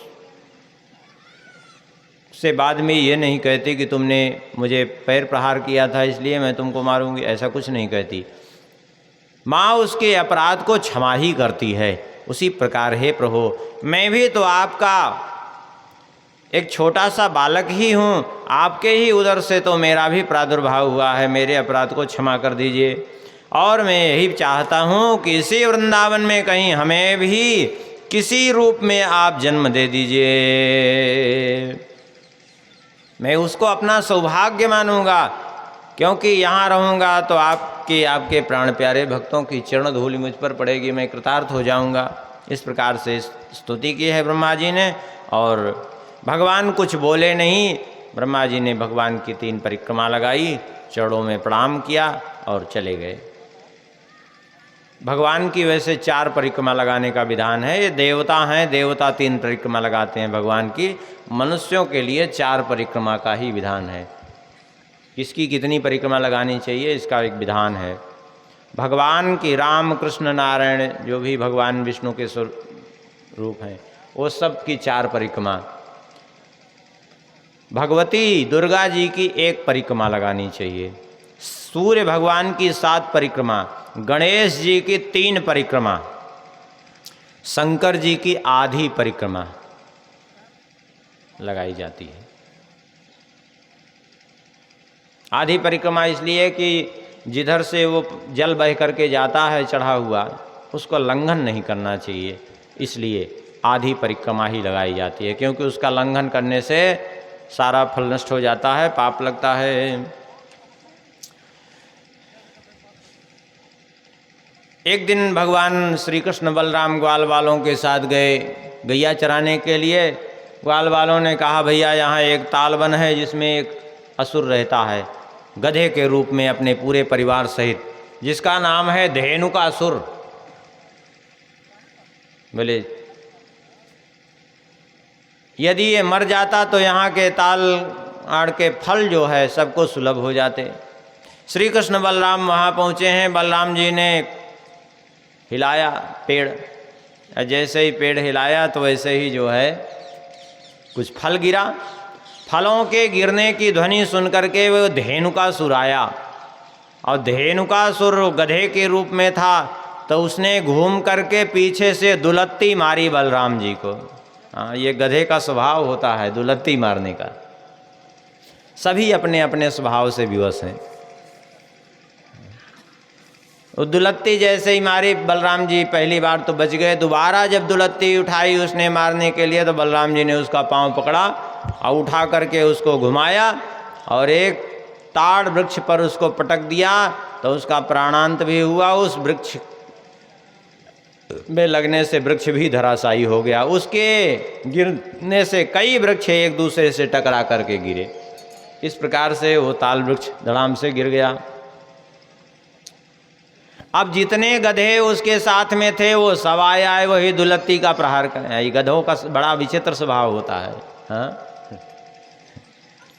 एक बार एक वृंदावन में एक महात्मा कथा सुना रहे थे। वो दुलत्ती पर एक प्रसंग सुनाए। एक धोबी था एक गांव में, बिहार की घटना है।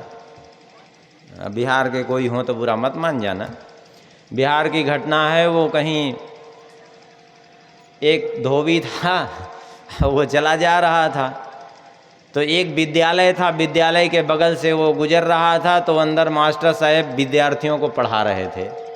तो मास्टर साहब डांटते हुए विद्यार्थियों को बोले, अरे तुम्हारे जैसे न जाने कितने गधों को हमने जो है डीएम एसडीएम कलेक्टर बना दिया। अच्छा, अब वो धोबी ने सुना ये तो अच्छी बात है, गधों को भी तो बड़े अच्छे अध्यापक हैं भाई, गधों को ये कलेक्टर और डीएम एसडीएम बनाते हैं। यदि थोड़ा सा हमारा गधा भी इनके पास आ जाए तो काम बन जाए। अब वो लेके गधा पहुंचा दूसरे दिन मास्टर साहब के पास। ये लीजिए मास्टर साहब, ये गधा, हमारे गधे को भी पढ़ा के थोड़ा डीएम बना दीजिए, एसडीएम कुछ तो बना दीजिए। अरे इसको कैसे हम बनाएं? अरे बोले कल आप कह रहे थे ना, हम सुन रहे थे, अब आप हमसे मना नहीं कर सकते, आप हमको गरीब समझ के टालिए नहीं, जो कुछ होगा हम भले ही खेत बेच के देना पड़े लेकिन हम पैसा देंगे, आप इसको तो बनाइए। वो अध्यापक ने सोचा ये तो अच्छी बात, उसने सोचा चलो अच्छा मूर्ख पाला पड़ा है, इससे कुछ पैसे ऐंठ ले। और उसने कहा हाँ पैसा तो लगेगा। अब उसने बहुत पैसा इकट्ठा करके धोबी ने दे दिया। बोले गधे को तो तुम्हारे हम भेज दिए हैं लंदन पढ़ने के लिए। कई वर्ष बीता। एक दिन धोबी गया, बोले इतना पैसा जमा किए हम, हमारा गधा आया, बोले हाँ, अरे वो मुजफ्फरपुर का डीएम बन गया है, तुमको क्या पता। पहुंचा मुजफ्फरपुर डीएम के पास सीधा। अब वो नीचे से ऊपर तक देखा है उसको। डीएम ने कहा क्या बात है, किस लिए आए हो? अरे बोले तुम हमें नहीं पहचाने। अरे तुम कौन हो, परिचय तो बताओगे तब तो, तुमको तो हमने कभी देखा नहीं। अरे बोले तुम हमारे वही गधे हो जिसको मैंने पढ़ा लिखा करके डीएम बना दिया। वो क्रोध में आया डीएम और उसने मारा, लात से ही मारना चालू किया उसने। अब जब लात से मारना चालू किया तो बोला कि तुम्हारी सब आदत तो सुधर गई, ये दुलत्ती मारने वाली आदत बिल्कुल नहीं सुधरी। अब तो पक्का हो गया कि तुम हमारे ही गधे हो। ये स्वभाव होता है गधे का। अब वो जितने आवे सब वही दुलत्ती चलावे। बलराम जी ने कहा ये तो बड़े विचित्र ही। तो सबको वैसे ही जितने गधे थे उनको वही पैर पकड़ पकड़ करके सबको पटका, सबका प्राणांत हो गया। जितने असुर थे सब मारे गए। उस दिन से वो तालबन सबके लिए खुल गया। इस प्रकार से धेनुकासुर का उद्धार हो गया। एक दिन की बात है, भगवान ने देखा कि ग्वाल वाल बछड़े सब गर्मी का महीना गए जा कर के यमुना जी का जल पी लिए तो मृत्यु को प्राप्त हो गए, क्योंकि जल विषैला हो गया था। भगवान ने विचार किया कि ये काली नाग का प्रभाव, जल पूरा विषैला हो गया है, अब इसको किसी दिन काली नाग को यहाँ से बाहर करना चाहिए। लेकिन कब करें? बोले जिस दिन बलराम जी ना हो उसी दिन करना चाहिए, ठीक रहेगा। ऐसा विचार करके समय की प्रतीक्षा करने लगे। संयोग से एक दिन वो समय भी आ गया, बलराम जी का जन्म दिवस पड़ गया, जिसको लोग हल छठ कहते हैं ना भादों में, बस उसी हल छठ के दिन ही बलराम जी का जन्म दिवस पड़ता है। बलराम जी का जन्म दिवस पड़ा तो रोहिणी जी यशोदा जी ने रोक लिया, बोले तुम नहीं जा सकते, आज तुम्हारा जन्म दिवस है। बोले तो हम क्या करेंगे, हम तो जाएंगे कन्हैया के साथ गैया चराने। बोले तुम नहीं जा सकते। अरे पंडित जी को बुलाया है, घर में पूजा होगी, इसलिए तुम्हारा जन्मदिन है, तुम नहीं जा सकते। देखिए हमारे यहाँ जन्मदिन मनाने की पहले प्रथा थी, लेकिन आजकल जैसे मनमाना जन्मदिन मनाया जा रहा है, ये प्रथा नहीं थी कहीं। ये पाश्चात्य सभ्यता की प्रथा है। आजकल क्या करते हैं लोग, बच्चे का जन्मदिन मनाएंगे और मंगाएंगे, केक कटवाएंगे बच्चे से क्या करेंगे, वो दीपक बुझवाएंगे फूंक करके। इसका परिणाम क्या होता है, इस पर किसी की दृष्टि आज तक नहीं जा रही है। क्या परिणाम होता है सुन लीजिए, शास्त्रीय बात बता देते हैं। हमारे शास्त्रों में लिखा है, कुंभांड घातिनीयास्त्री दीप निर्वाण कह पुमान सप्त जन्म भवेद रोगी दरिद्रो जन्म जन्मसु। कोहड़ा काटने वाली स्त्री और दीपक बुझाने वाले पुरुष 7 जन्म तक रोगी होते हैं, जन्म जन्मांतर तक दरिद्र होते हैं। अब आप बताइए, आप अपने बच्चे का, ध्यान से सुने आप लोग इस बात को, आप अपने बच्चे का जन्मदिन मना रहे हैं कि उसको रोगों के लिए आमंत्रित कर रहे हैं? क्योंकि शास्त्री इस बात को कह रहा है, दीपक बुझाने वाला पुरुष 7 जन्म तक रोगी होता है। स्त्री को कोहड़ा नहीं काटना चाहिए। इधर स्त्रियां काटती हैं कि नहीं काटती कोहड़ा, ये हमको नहीं मालूम है, लेकिन बहुत क्षेत्रों में, अवध क्षेत्रों में नहीं काटती। स्त्रियों को कोहड़ा नहीं काटना चाहिए, पुरुषों को दीपक नहीं बुझाना चाहिए। और बच्चे से फूंक मार करके आप दीपक बुझवा रहे हैं। अब बताइए, हम आपसे पूछ रहे हैं, बच्चे का जन्मदिन मना रहे हैं कि उसको जन्म जन्मांतर के लिए रोगी और दरिद्र बना रहे हैं? बच्चे के दुर्भाग्य को तो स्वयं ही आप लिख रहे हैं, तो ऐसा जन्मदिन मनाने से क्या फायदा? हमारे धर्मशास्त्रों में जन्मदिन मनाने की प्रथा है, लेकिन उसका शास्त्रीय विधान है। शास्त्रीय विधान ये है कि आपको जैसी श्रद्धा हो, आप कुछ नहीं जन्मदिन मनाइए बच्चे का, पंडित जी को बुलाइए और बच्चे के द्वारा पहले 8 चिरंजीवी जो हैं, पहले बढ़िया गौरी गणेश का पूजन करा के, नवग्रह का पूजन करा के, और 8 चिरंजीवी जो हैं, छोटा बालक हो तो आप उसके निमित्त से कर दीजिए, कोई ऐसा नहीं। 8 चिरंजीवी, अश्वत्थामा बलिर्व्यासो हनुमाश्च विभीषणः कृपा परशुरामश्च और मार्कंडेय अष्टमः। ये 8 चिरंजीवियों का बच्चे के कल्याण के निमित्त, उसके दीर्घायु के निमित्त पूजन करिए। और फिर जो आपकी श्रद्धा हो, आप चाहे सत्यनारायण बतकथा सुना दीजिए बच्चे को, अथवा बच्चे के निमित्त से अखंड रामायण का पाठ ही करा दीजिए। कुछ नहीं, घर भर मिलकर के कीर्तन ही कर लीजिए, सुंदर कांड का ही पाठ कर लीजिए। लेकिन ये पाश्चात्य सभ्यता का जो आप अनुकरण कर रहे हैं, इसको आप अपने दिमाग से, अपने समाज से इसको बाहर करिए। ये अनर्थकारी है, इससे बचने का प्रयास करिए। इससे कुछ नहीं लाभ होना है, हानि के अतिरिक्त कुछ नहीं मिलना है, पक्की बात समझ लीजिए। बच्चों को संस्कार दीजिए कि वो अपने बड़ों को प्रणाम करें, बड़ों की सेवा करें। अब बच्चे को संस्कार नहीं देंगे, बाद में कहेंगे कि बच्चा तो हमारी बात नहीं मानता, बड़ा होकर के जो है मनमाना कर रहा है। मनमाना क्या, अब आपने उसको सिखाया ही नहीं। तो कहाँ से सीखेगा वो? संस्कार उसको दीजिए। तो बलराम जी का जन्मदिन था तो बलराम जी को रोक लिया। नंद बा यशोदा जी, रोहिणी जी सब ने बोले तुम नहीं जा सकते आज। क्यों? क्योंकि ब्राह्मणों को बुलाया गया है, यहाँ पूजन का कार्य होगा और तुम्हारी उसमें आवश्यकता है, तुम्हारे निमित्त से ही तो सब कुछ होना है। नहीं गए बलराम जी। अब जब नहीं गए, उधर श्री कृष्ण ने देखा कि आज अच्छा अवसर है, बस इसी समय काली नाग का दमन करना चाहिए। अब कहेंगे बलराम जी को छोड़ करके क्यों भगवान ने ऐसा सोचा? इसलिए भगवान ने ऐसा विचार किया कि भगवान बलराम जी के सामने नहीं काली नाग का दमन करना चाहते थे, क्योंकि बलराम जी शेषावतार हैं और काली नाग शेष जी का ही छोटा भाई है। उन्हीं के छोटे भाई के सामने उनके छोटे भाई को इस प्रकार से दंडित नहीं करना चाहते थे भगवान। इसलिए भगवान ने लीला की। अंत में कूद गए भगवान यमुना जी में और कूद करके उस काली नाग को बरबस कुपित किया। और जब इधर कुछ ग्वाल बाल भाग करके गए, नंद बाबा यशोदा आदि से बताए, गोपियाँ सब भागते हुए आए हैं, सब घर का काम धाम छोड़ करके। भगवान को उसने पहले तो पकड़ लिया, उसके बाद भगवान ने अपना शरीर फुलाया तो विवश होकर के उस काली नाग ने छोड़ दिया। और भगवान जो ही फन उठाता उसी फन पर प्रहार करते अपने चरण से, सारा फन उसका लहूलुहान हो गया। अंत में जो है प्रार्थना किया, चरणों में पड़ करके क्षमा मांगी।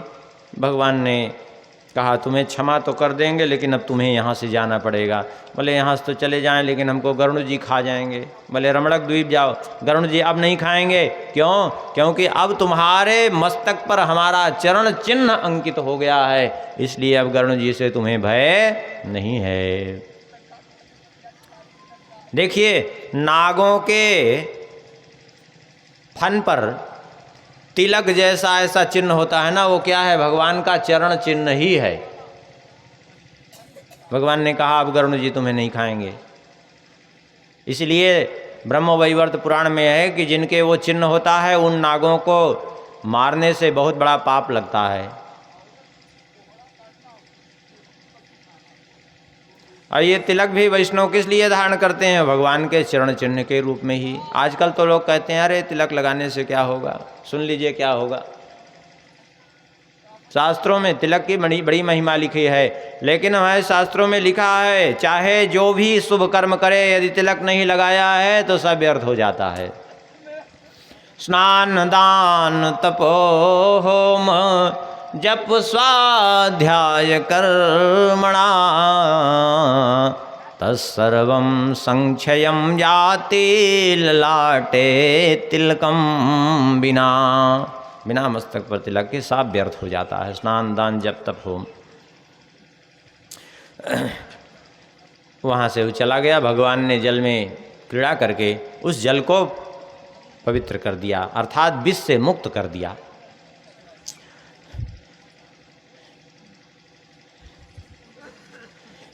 आगे कहते हैं श्री सुखदेव जी कि एक दिन की बात है, प्रलंबासुर नाम का एक दैत्य एक ग्वाल का रूप धारण करके आया क्रीड़ा करने के लिए, और क्रीड़ा करने लगा साथ में, और लुका छुपी का खेल हो रहा था। उसके बाद फिर जो है ये हुआ कि जो दल हारेगा वो पीठ पर लाद कर ले जाएगा जीतने वाले को।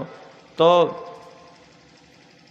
श्री बलराम जी का दल जीता था, श्री कृष्ण का दल हारा था। ये श्री कृष्ण के दल में था। इसने श्री बलराम जी को अपनी पीठ पर लादा और नियत स्थान पर न ले जा कर के आकाश में उड़ा। बलराम जी ने सोचा ये कोई ग्वाल बाल कैसे उड़ सकता है आकाश में।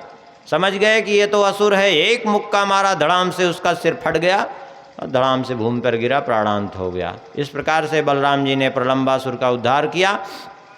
ये प्रलंबासुर सुदर्शन नाम का गंधर्व था। अभी थोड़ी देर पहले स्मरण किए थे ना, सुहोत्र, सुपार्श और सुदर्शन, ये तीन गंधर्व श्रापित हुए थे शिव जी के श्राप से, क्योंकि पार्वती जी पुण्य व्रत कर रही थी। उस पुण्य व्रत के पुष्प चुराने के लिए ये लोग गए थे।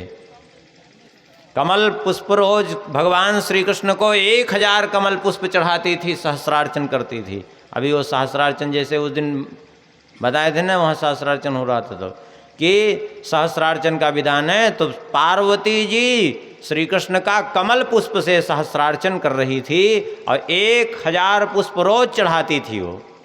और ये जाग गए थे चुराने के लिए पुष्प, तो भगवान शंकर जी के श्राप से सब असुर हो गए। तो प्रलंबासुर का इस प्रकार से बलराम जी ने उद्धार किया। ये पूर्व जन्म में सुदर्शन नाम का गंधर्व था। और एक दिन की बात है, गोपगण और गौएं सब मूंज के वन में घुस गए थे। तो मूंज के वन में आग लग गई थी, तो वहाँ से बचाया है। सारी अग्नि को भगवान पी गए हैं। एक दिन जंगल में आग लग गई थी, सब ग्वाल बाल गौएं फंसी थी, तो वहाँ से भी बचाया है भगवान ने। माने विषाग्नि का भी समन किया, दावाग्नि का भी, मुंचाग्नि का, सबका भगवान ने समन किया है। भगवान हर परिस्थिति में भगवान भक्तों की रक्षा करने में सदैव तत्पर रहते हैं। गोपियाँ भगवान के जाने पर दिन भर आपस में चर्चा करती हैं भगवान श्री कृष्ण की। क्या कहती हैं? भले अक्षणवताम फलमिदं न परम विदाम सख्या पशूननु विवेशयतोर्यस्यै येर्वा निपीत मनुरक्त कटाक्ष मोक्षम वक्त्रम ब्रजेश सुतयोरनुवेणुजुष्टम यैर्वा निपीत मनुरक्त कटाक्ष मोक्षम। नेत्र का फल क्या है? नेत्र का फल केवल यही है कि भगवान के इन नेत्रों से दर्शन हो जाएं। यदि भगवान के दर्शन नहीं हो रहे हैं तो ये नेत्र व्यर्थ हैं। इस प्रकार से अब एक विचित्र प्रसंग आ रहा है, बहुत ध्यान से इसको सुनेंगे सब लोग, तब ये बात समझ में आएगी। क्योंकि इस चरित्र के संबंध में बहुतों के मन में ऐसी भ्रांति बैठी हुई है, उस भ्रांति का निवारण तभी होगा जब अच्छे से सुनेंगे इसको। यह है चीर हरण का प्रसंग, भगवान ने जो गोपियों के वस्त्र हरण किए थे। श्री सुखदेव जी कहते हैं, हेमंते प्रथमे मासी नंद ब्रज कुमारिका चेरुर्हविष्यं भुंजाना कात्यायन्यर्चन व्रतम। हेमंत का प्रथम महीना अर्थात अगहन महीना, अगहन महीने का समय था। गोपियों ने कात्यायनी जी की आराधना प्रारंभ की। प्रतिदिन प्रातःकाल ब्रह्म वेला में उठ करके जाती, अरुणोदय वेला में यमुना जी में स्नान करती, स्नान करके भगवती कात्यायनी जी की मिट्टी की प्रतिमा बना करके पूजन करती प्रतिदिन। एक समय हविष्यान्न ग्रहण करके और कात्यायनी जी से प्रार्थना करती। क्या बोले? कात्यायनी महामाये महायोगिन्यधीश्वरी नंद गोपसुतम देवी पतिम में कुरुते नमः।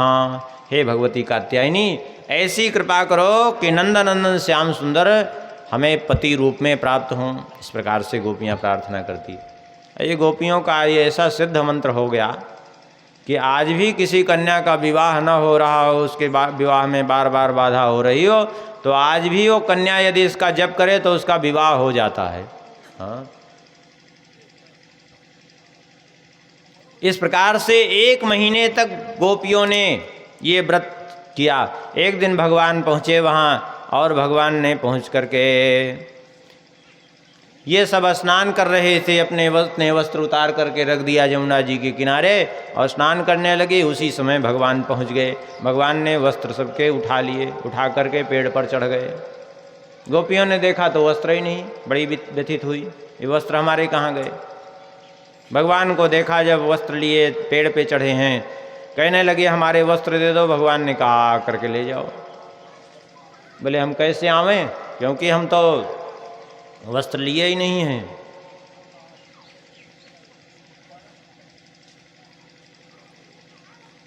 वस्त्र नहीं पहने हैं, आए कैसे? भगवान ने कहा कि बिना वस्त्र के तुम लोग जल में गई हो, इसलिए तुम्हारे द्वारा अपराध हुआ है।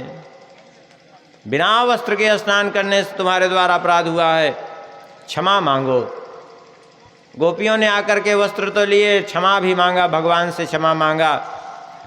भगवान ने कहा यमुना जी का, भगवान का, वरुण देव का, सबका तुम्हारे द्वारा अपराध हुआ। अब यहाँ समझने की बात क्या है, इस पर लोग बहुत आपत्ति करते हैं कि भगवान ने अच्छा नहीं किया। भगवान ने यह भी आश्वासन दिया कि तुम लोगों ने मेरी प्राप्ति के निमित्त ये व्रत किया है तो ठीक है, मैं तुम सबको अपनी पत्नी के रूप में स्वीकार करता हूँ। भगवान ने आश्वासन दिया। अब यहाँ लोगों को मन में, दिमाग में ये रहता है कि भगवान ने अच्छा नहीं किया, वस्त्र उनका हरण किया।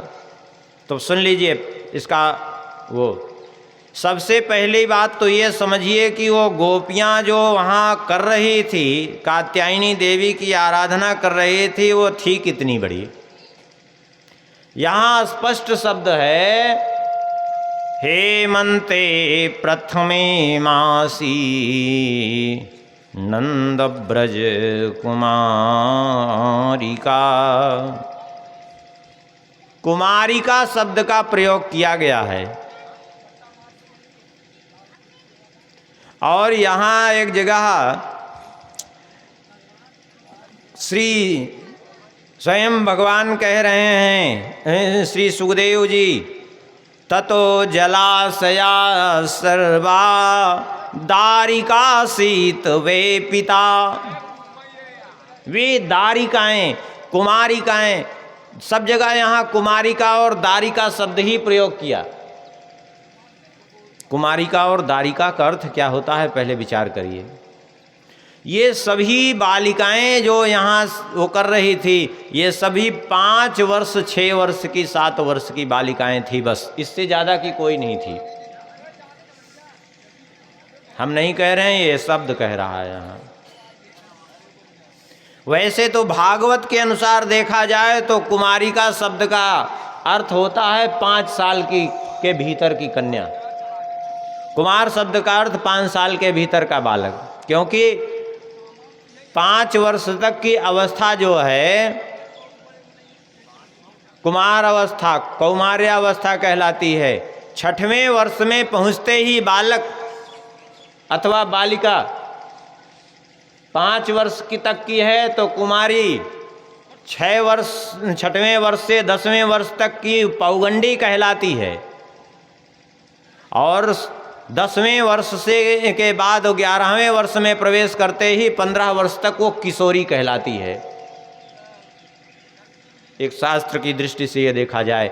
लेकिन यहाँ दारिका कुमारिका की अगर हम स्मृतिकारों के अनुसार यदि व्याख्या करें तो सुन लीजिए, षड्वर्षा, दारिका शब्द कह रहे हैं, पहले दारिका का अर्थ समझिए। दारिका किस बालिका को कहते हैं? षड्वर्षा दारिका प्रोक्ता। श्री जानकी जी की अवस्था विवाह के समय कितनी थी? 6 वर्ष की। और जनक जी इसीलिए कह रहे हैं ये दारिका परिचारिका, ये दारिका, इसको परिचारिका रूप में इन सबको स्वीकार करिए। षड्वर्षा दारिका प्रोक्ता सप्तवर्षा कुमारिका। 6 वर्ष की कन्या दारिका 7 वर्ष के भीतर है तब तक कुमारिका, और जैसे ही 7 वर्ष की पूरी हो गई वैसे वो कुमारिका भी नहीं कहलाती है। क्या कहलाती है? बोले अष्टवर्षा भवेद गौरी 9 वर्षा तुरोहिणी 10 वर्षा भवेत कन्या अत ऊर्ध्वं रजस्वला।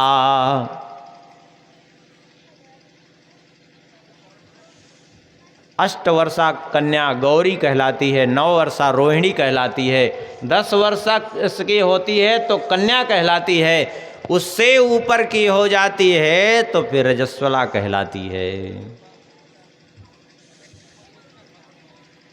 अब बताइए, 5 वर्ष, 6 वर्ष की, 7 वर्ष के भीतर की वे सब बालिकाएं थी, एक अबोध बालिकाएं थी।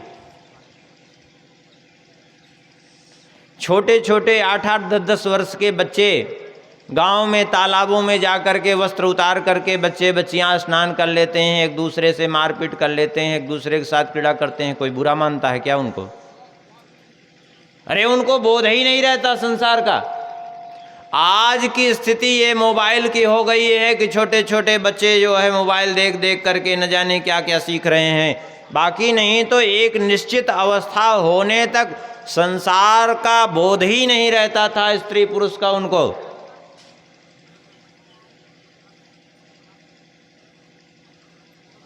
तो ये जो अपना दिमाग लगाते हैं लोग, कहते हैं कि जो है भगवान ने गलत किया। अच्छा, भगवान की भी अवस्था उस समय मात्र 6 वर्ष की ही थी। भगवान की अवस्था भी उस समय 6 वर्ष की ही थी। अब हम आपसे पूछें, 6 वर्ष के ही भगवान थे और 5-6 वर्ष की ही गोपियाँ थी। अब बताइए दोष कहाँ है अगर उन्होंने कपड़ा उठा करके? पहली बात तो ये देखा जाए कि भगवान की दृष्टि से देखा जाए तो भगवान की दृष्टि से तो कोई भी उनकी दृष्टि से पर्दे में है ही नहीं, सब कोई ऐसे ही है, क्योंकि उनकी दृष्टि से कोई कुछ नहीं छुपा है।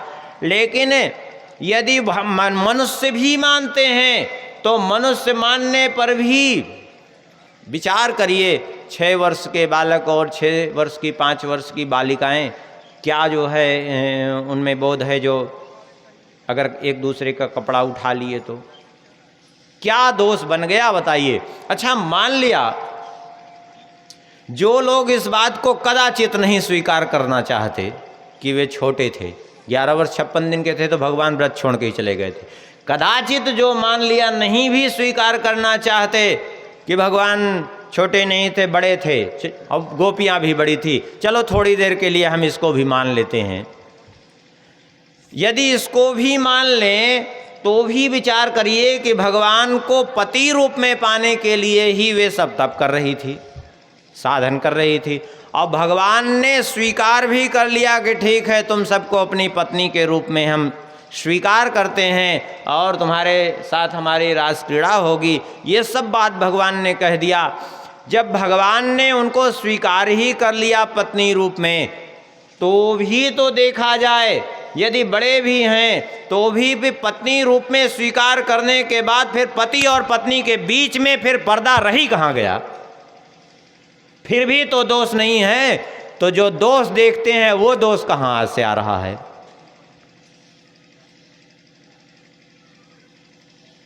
वो दोष नहीं है। जो दोष दिख रहे हैं समझ लो कि तुमको दोष दिखाई पड़ रहा है तो दोष भगवान में नहीं, तुम्हारी खोपड़ी में दोष भरा है। उस खोपड़ी का इलाज कराओ पहले।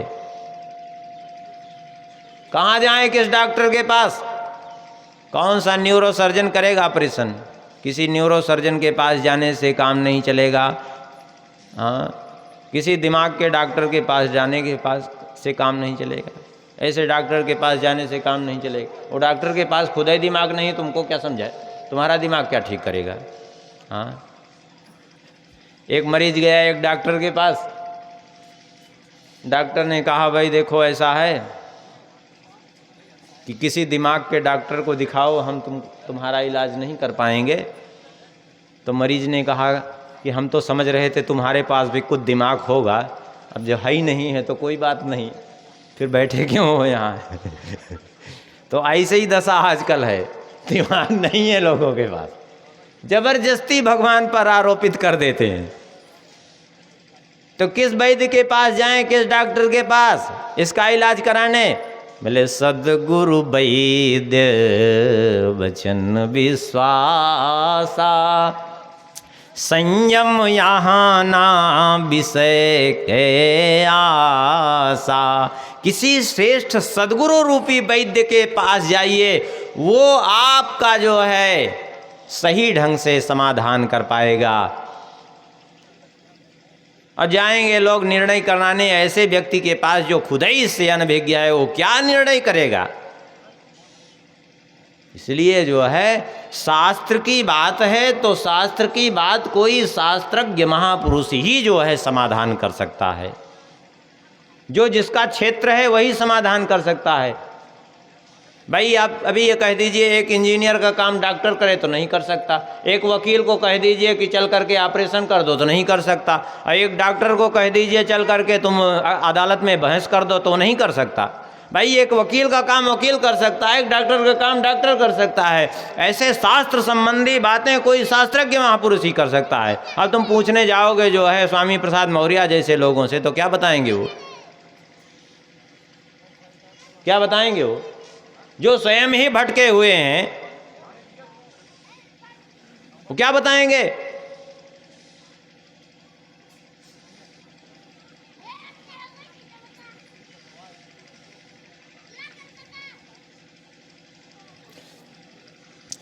इसलिए दोष कहीं नहीं है, भगवान में दोष देखना भी अनुचित है। गोपियों पर भगवान ने कृपा की इस प्रकार से। और एक दिन भगवान गए हैं ब्राह्मण पत्नियों के पर कृपा करने के लिए। ब्राह्मणियाँ बहुत भगवान को चाहती थी कि भगवान कृपा करें, किसी तरह हम पर दर्शन दें। भगवान एक दिन गैया चराते हुए गए हैं वहाँ, और वहाँ जा कर के भगवान ने ग्वाल बालों ने कहा कि प्रभु में भूख बहुत लग गई है, क्या करें। भगवान ने कहा यहीं पर कुछ दूर पर ब्राह्मण हैं, वो यज्ञ कर रहे हैं, तुम उनके यज्ञशाला में चले जाओ, वहाँ जा कर के कुछ उनके घर से भोजन ले आओ। ठीक है, गए यज्ञशाला में, ब्राह्मणों को बाहर से ही यज्ञशाला के प्रणाम किया, कहा कि हमें कुछ, हे भूमि देवा शृणुत कृष्णस्य आदेश कारणा, हमें कुछ भोजन दे दीजिए, हम लोग आए हैं। सुन करके जो है उन सब ने कुछ उत्तर नहीं दिया, लौट करके आए। भगवान ने कहा उनके पास क्यों गए, अरे तुमको ब्राह्मण पत्नियों के पास उनके घर में जाना चाहिए। जब गए ब्राह्मण पत्नियों के पास तो सब विभिन्न प्रकार के पकवान लेकर के आई हैं और भगवान को पवाया है, प्रसन्न कर दिया है। भगवान प्रसन्न हुए, भगवान ने उनको वापस जाने को कहा तो कहा प्रभु आपकी शरण में आने पर किसी को वापस नहीं जाना पड़ता, अब वापस मत भेजिए। भगवान ने कहा नहीं, तुम जिस रूप में आप लोग चाहती हैं उस रूप में यहाँ मिलना संभव नहीं है, आप सब ब्राह्मणियाँ हैं, हमारे लिए पूज्या हैं, गोलोक धाम में ही आप हमें उस प्रकार से प्राप्त कर पाएंगी। इस प्रकार से भगवान ने उनको वहाँ भेज दिया है। और इधर कहते हैं यज्ञ का आयोजन कर रहे थे, देवराज इंद्र का यज्ञ करने का आयोजन, ये सब गोपगण। बड़ी तैयारी देख करके भगवान श्री कृष्ण ने पूछा नंद बाबा से, कथ्यताम में पितः कोयम संभ्रमो उपागतः किम फल कस्य चोद्देशा केन वा साध्यते मखः। ए पिताश्री बताइए ये क्या हो रहा है, आखिर कौन सा ऐसा यज्ञ महोत्सव उत्पन्न हो गया है, किसका आयोजन हो रहा है, इसका फल क्या है, किस उद्देश्य से हो रहा है, किसकी पूजा होगी इसमें। सुन करके नंद बाबा ने कहा, पर्जन्यो भगवान इंद्रो मेघास्त्यात्ममूर्तया तेभिवर्षन्ति भूतानां प्रीणनम जीवनम पया। मेघों के स्वामी हैं देवराज इंद्र, हम सब उन्हीं का पूजन कर रहे हैं क्योंकि वे वर्षा करके संपूर्ण पृथ्वी को जल से आप्लावित करते हैं तो अन्न उत्पादन होता है।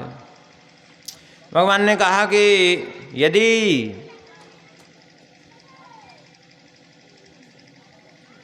इंद्र को ईश्वर मान लिया जाए तो फिर ये तो बात कुछ सिद्ध नहीं हुई, क्योंकि ईश्वर तो सबके प्रति समान भाव रखते हैं। कोई पूजा करने पर ही जो है वर्षा करे, पूजा न करने पर वर्षा न करे, ऐसा तो कैसे संभव हो सकता है। अरे अपने अपने इष्ट का पूजन सबको करना चाहिए, क्योंकि कर्मणा जायते जंतु कर्मणैव विलीयते। अपने ही कर्म से मनुष्य जन्म लेता है, अपने ही कर्म से मृत्यु को भी प्राप्त होता है। सुख दुख शोक भय कल्याण सब उसका अपने कर्मों से ही होता है, उसमें इंद्र से लेना देना क्या है। इंद्र भी तो अपने कर्मों के कारण ही इंद्र बने हैं, अपने कर्मों का ही फल भोग रहे हैं। इसलिए जो जिसकी इष्ट हो उसको की आराधना करनी चाहिए। बोले क्या कहना चाहते हो? बोले कहना ये चाहते हैं कि जैसे ब्राह्मण हैं, ब्राह्मण के इष्ट कौन है? ब्राह्मण के इष्ट हैं वेद, ब्राह्मण के इष्ट हैं भगवान। उनको भगवान की आराधना करनी चाहिए, वेद पाठ करना चाहिए, वेदों का स्वाध्याय और स्वयं पठन और पाठन कराना चाहिए। क्षत्रिय, बोले क्षत्रिय का कर्तव्य है कि अपना प्रजा पालन करे, यही उसकी सबसे बड़ी पूजा है। प्रजा का संरक्षण करे, यही उसका सबसे बड़ा कर्तव्य है, उसकी पूजा है। वैश्य का कर्तव्य है न्यायपूर्वक जो है व्यापार करते हुए और भगवान की भी आराधना करे और समाज के कार्य भी आवे। वैश्य का कर्तव्य केवल ये नहीं कि धन इकट्ठा कर करके अपना बैंक बैलेंस करे, समाज के हित में भी वो सहयोग करे अपने उपार्जित धन के द्वारा, नहीं तो वो चोर कहलाता है।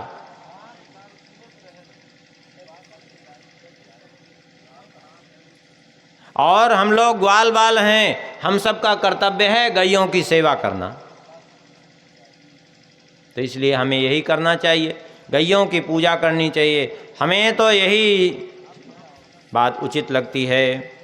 कहते हैं इसलिए अब सुन लीजिए हमारा इष्ट कौन है और हमें किसकी पूजा करनी चाहिए। बोले किसकी करनी चाहिए? बोले तस्माद् गवाम ब्राह्मणानाम अद्रेश्यारभ्यताम मखा य इंद्रयाग संभारास्तैरयं साध्यताम मखा।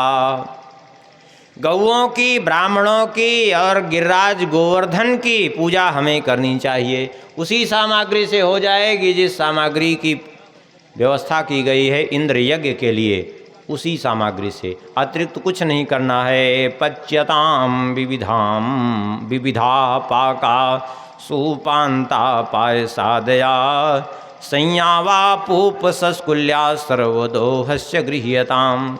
विभिन्न प्रकार के पकवान बनावे जाएं, विभिन्न प्रकार के मालपुए, हलवे आदि विभिन्न प्रकार के तैयार किए जाएं और उसके बाद गऊओं का दुग्ध आदि, दूध दही मक्खन सब इकट्ठा किया जाए और फिर सदाचारी वेदज्ञ ब्राह्मणों को बुला करके हूयंता मग्नयाः सम्यक ब्राह्मणे ब्रह्मवादि भी अन्नम बहुविधम तेभ्यो देयम वो धेनु दक्षिणा। वेदवादी ब्राह्मणों के द्वारा, वेदज्ञ ब्राह्मणों के द्वारा अग्नि में आहुति दिलाई जाए और उनको भोजन कराया जाए। ब्राह्मणों को, गौओं को खूब चारा खिलाया जाए और फिर बाकी सबको भोजन कराया जाए, चाहे वो चांडाल ही क्यों न हो, सबको भोजन दिया जाए, किसी को निराश न किया जाए। इस प्रकार से जो है पूजन करके और फिर प्रदक्षिणम च कुरुत गो विप्रानल पर्वतम, फिर जो है गायों की, ब्राह्मणों की, अग्नि की और गोवर्धन की परिक्रमा की जाए, इनको प्रणाम किया जाए। अयम भृगो ब्राह्मणाद्रीनाम मह्यम सादयितो मखा, ये जो है गौओं को, ब्राह्मणों को और मुझे भी अत्यंत प्रिय होगा। इस प्रकार से जब भगवान ने किया ये सब, वैसे इंद्र का यज्ञ रुकवाना भगवान का उद्देश्य नहीं था, इंद्र का अभिमान चूर करना भगवान का उद्देश्य था। इसलिए भगवान ने कालात्मना भगवता सर्प दर्पम शक्र दर्पम जिघांसता, इंद्र के दर्प का दमन करने के लिए भगवान ने यह सब लीला की। और जो है अब तो जैसा भगवान ने कहा ग्वाल बालों ने मिलकर के सबने वैसा ही किया और जो सामग्री थी ले जा करके गोवर्धन जी का पूजन किया। भगवान श्री कृष्ण ने एक स्वरूप धारण कर लिया और स्वरूप धारण करके गोवर्धन जी के ऊपर प्रकट हो गए। अब प्रकट होकर के जितना गोपगणों ने भोग लगाया, गोपगणों ने, गोपियों ने, सब भगवान ने स्वीकार कर लिया और स्वयं कहा शैलोष्मी, अर्थात मैं ही पर्वतराज हूँ, मैं ही गिरिराज हूँ, ऐसा कह करके भगवान ने भोग स्वीकार किया। सब गोपगणों को विश्वास दिला दिया। गोपों ने कहा देखो इतने दिन से हम इंद्र की पूजा करते थे, कभी दर्शन नहीं दिया, आज पहली बार गिरिराज जी का पूजन किया, प्रकट होकर के दर्शन भी दिया और भोग भी आरोग लिया। सब ने बड़ा आश्चर्य व्यक्त किया और भगवान ने कहा कि ये साक्षात प्रकट हो जाते हैं और ये जो इनका आदर करते हैं उसका ये कल्याण करते हैं, और जो इनका अनादर करते हैं उसको ये नष्ट भी कर देते हैं। सब ने पूजन किया और पूजन करके सब अपने अपने जो है घर को वापस चले गए। विधिवत गिरिराज जी का पूजन संपन्न हो गया। अब जब गिरिराज जी का पूजन हो गया, देवराज इंद्र को पता चला कि गिरिराज जी का तो पूजन हो गया, हमारी पूजा बंद हो गई। बड़े कुपित हुए और कुपित होकर के इन्होंने तुरंत मेघों को आज्ञा दे दी, पूरे ब्रजमंडल को बहा दो। सब मेघ, सामवर्तक नाम के मेघ घिर आए, खूब वर्षा होने लगी। सबने श्री कृष्ण को पुकारा। भगवान ने कहा चिंता करने की कोई आवश्यकता नहीं, जिन गिरिराज जी का हमने पूजन किया है वो रक्षा भी करेंगे। ऐसा कह करके भगवान सबको गिरिराज जी के समीप ले गए। इत्युक्तैकेन हस्तेन कृत्वा गोवर्धनाचलम, अचल गोवर्धन जी को उठा करके अपने एक हाथ में तुरंत धारण कर लिया। दधार लीलया कृष्ण छत्राकमिव बालका, जैसे छोटे से कुकुरमुत्ते के छत्ते को उठा करके बालक को ही धारण कर ले, ऐसे ही भगवान ने उसको गिरिराज जी को धारण कर लिया। और भगवान ने कहा अताह भगवान गोपान हेमवता तब्रजौ गुसायथो उपजो संविशद गिरियर्तम सगोधना। सब लोग आ जाओ गिरिराज जी के गड्ढे में। सब अंदर प्रवेश कर गए। भगवान की इच्छा से वहीं घास आदि सब उत्पन्न हो गई और सब गैया बड़े प्रेम से वहाँ चरती, वहीं सब आराम से प्रेम से रहने लगे। इधर इस प्रकार से जो है 7 दिन 7 रात्रि पानी बरसता रहा और भगवान गिरिराज जी को धारण किए रहे। बरसाते बरसाते देवराज इंद्र के बादल सब थक गए, आखिर में वापस चले गए। देखा देवराज इंद्र ने तो धूल उड़ रही है ब्रजमंडल में, पानी ही नहीं। अरे बोले इतना पानी बरसा गया कहाँ? अरे कहाँ गया पानी? बोले देखिए, एक तो ये था कि किसी कल्प से चक्र सुदर्शन जी पी गए और किसी कल्प से अगस्त जी सारा जल पी गए थे। अगस्त जी क्यों पी गए? अगस्त जी इसलिए पी गए कि एक बार की बात है, भगवान शंकर जी गए अगस्त जी के पास। अगस्त जी के पास जाकर के भगवान शंकर जी वहाँ संयोग से कथा हुई। शंकर जी उस दिन कथा सुनाए और कथा सुनाते सुनाते शंकर भगवान ने ब्राह्मणों को भोजन कराने की महिमा का वर्णन किया। जब भोजन कराने की महिमा का वर्णन किया तो भगवान शंकर जी ने कहा सहस्रम ही सहस्राणाम अनृचाम यत्र भुंजते एको मंत्र विप्रीतः तस्मान्नर्हति धर्मता। भगवान ने कहा शंकर जी ने कि 10 लाख ब्राह्मणों को भोजन कराने का जितना फल होता है उतना फल एक वेदज्ञ ब्राह्मण को भोजन करा देने से प्राप्त हो जाता है। एक तरफ आप 10 लाख ऐसे ब्राह्मणों को भोजन करा दीजिए बैठा के, और एक तरफ किसी एक वेदज्ञ ब्राह्मण को भोजन करा दीजिए, तो दोनों का फल एक बराबर हो जाएगा। बल्कि फिर भी वेदज्ञ ब्राह्मण का भोजन का फल उससे अधिक ही पड़ेगा, इतनी महिमा है। पार्वती जी ने कहा कि प्रभु यदि ऐसे 100 वेदज्ञ ब्राह्मणों को भोजन करा दें तो क्या हो?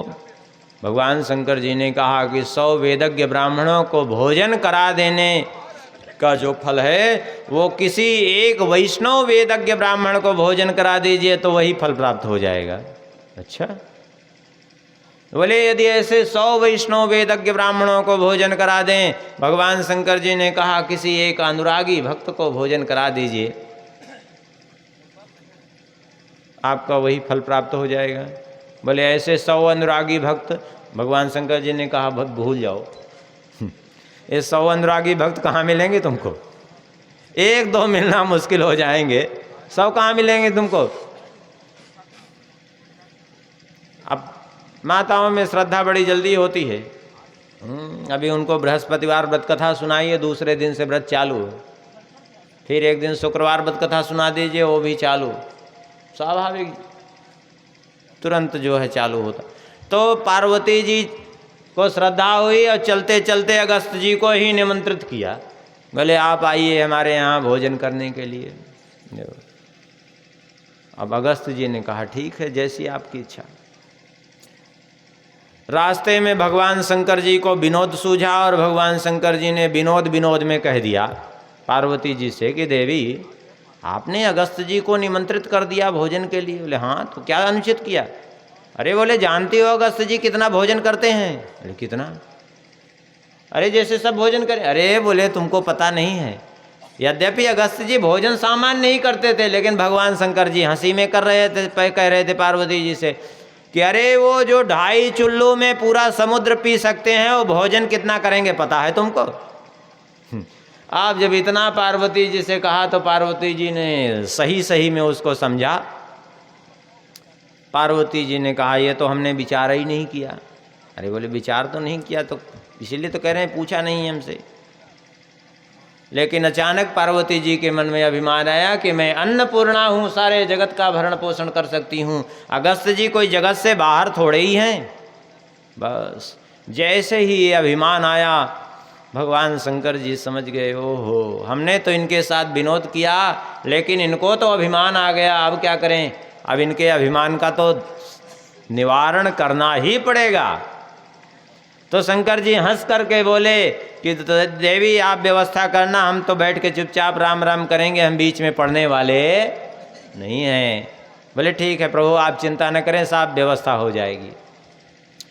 अब उसी हिसाब से पार्वती जी ने व्यवस्था प्रारंभ की। दूसरे दिन जब अगस्त जी पहुँचे कैलाश, तो दूर से ही अगस्त जी ने देखा बड़े बड़े वहाँ पहाड़ नए नए खड़े हैं, लाल पीले गुलाबी नीले पीले बहुत प्रकार से, अरे हजारों पहाड़ नए नए दिख रहे हैं। बोले ये क्या हुआ, इतने पहाड़ कहाँ से आए? जब निकट जा कर के देखा तो कोई पहाड़ नहीं थे, वो पकवानों के पहाड़ लगे थे। इतना पार्वती जी ने व्यवस्था कर डाली थी। अब तो अगस्त जी ने विचार किया कि केवल हमें निमंत्रण किया कि सारे ब्रह्मांड को ही तो निमंत्रण नहीं कर दिया पार्वती जी ने, इतना पकवान, लेकिन यहाँ कोई दिखाई क्यों नहीं दे रहा है? ध्यान धर करके जब देखा तो सारा रहस्य ज्ञात हो गया। ओ अभिमान हो आया इनको, तो शंकर जी के विनोद में इनको अभिमान आया और अभिमान में ये सब कर डाला इन्होंने। अब क्या हो, अगस्त जी ने ध्यान लगा करके सीधे मन से शंकर जी से अपना तार जोड़ा। शंकर जी से बोले प्रभु ये कैसे धर्म संकट में हमको लाके फंसाया आपने? अरे जगन माता हैं, हम उनके अभिमान को दूर कैसे कर सकते हैं? भगवान शंकर जी ने कहा चिंता मत करो, मेरी यही इच्छा है, क्योंकि अभिमान दूर होना ही चाहिए। भगवान की वाणी सुन करके अगस्त जी ने कहा चलिए जैसी आपकी इच्छा। अगस्त जी पहुँचे। जैसे ही अगस्त जी पहुँचे वैसे ही पार्वती जी ने देखा, आगे आई, स्वागत किया, चरण प्रक्षालन किया, विधिवत बैठाया। अब विशाल थाल ला करके अगस्त जी के सामने परोसा।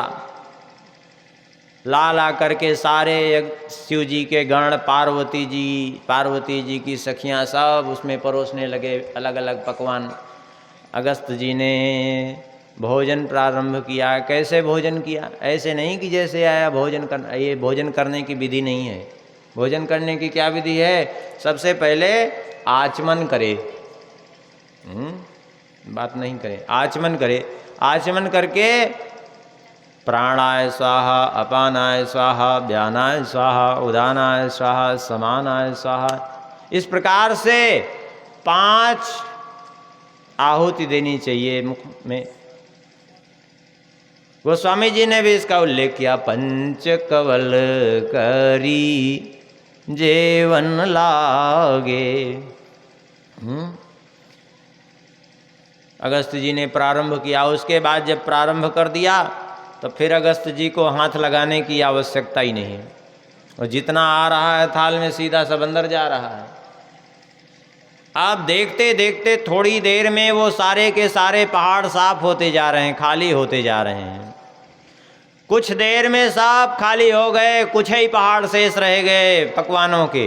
अब पार्वती जी घबराई कि ये तो अनर्थ हो गया, ये लगता है इतने से पूरा ही नहीं होगा इनका। तो शंकर जी ने ठीक ही कहा था, ये कौन सी मुसीबत हमने जबरदस्ती खड़ी कर दी अपने मस्तक पे।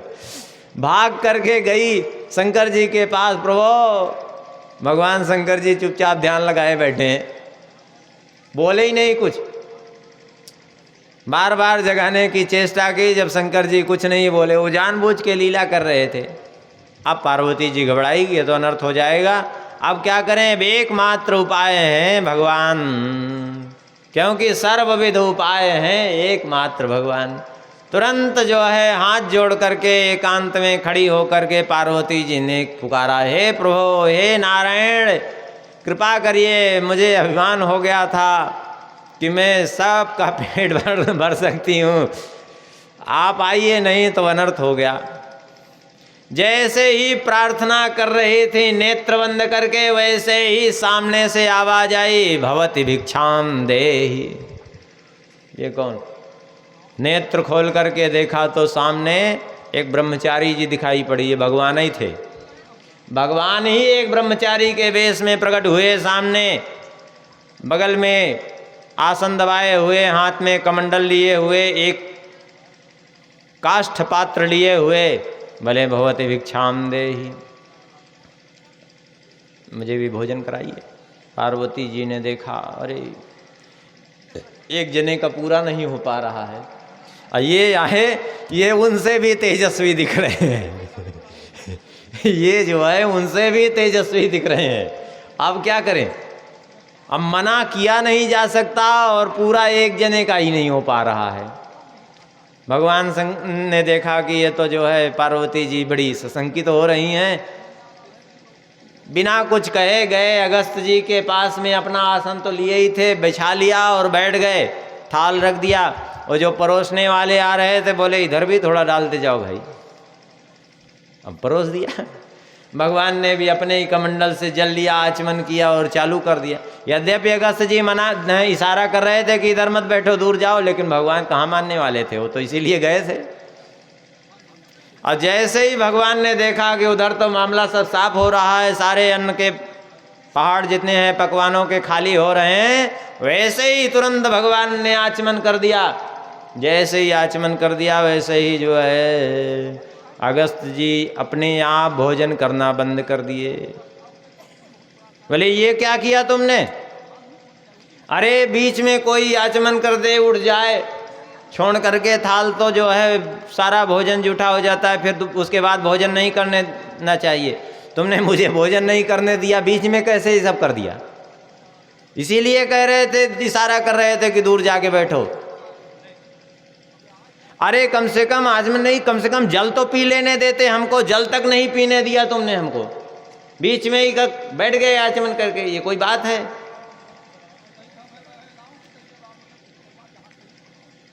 भगवान ने अपना मुख इनके कान की ओर बढ़ाया अगस्त जी के।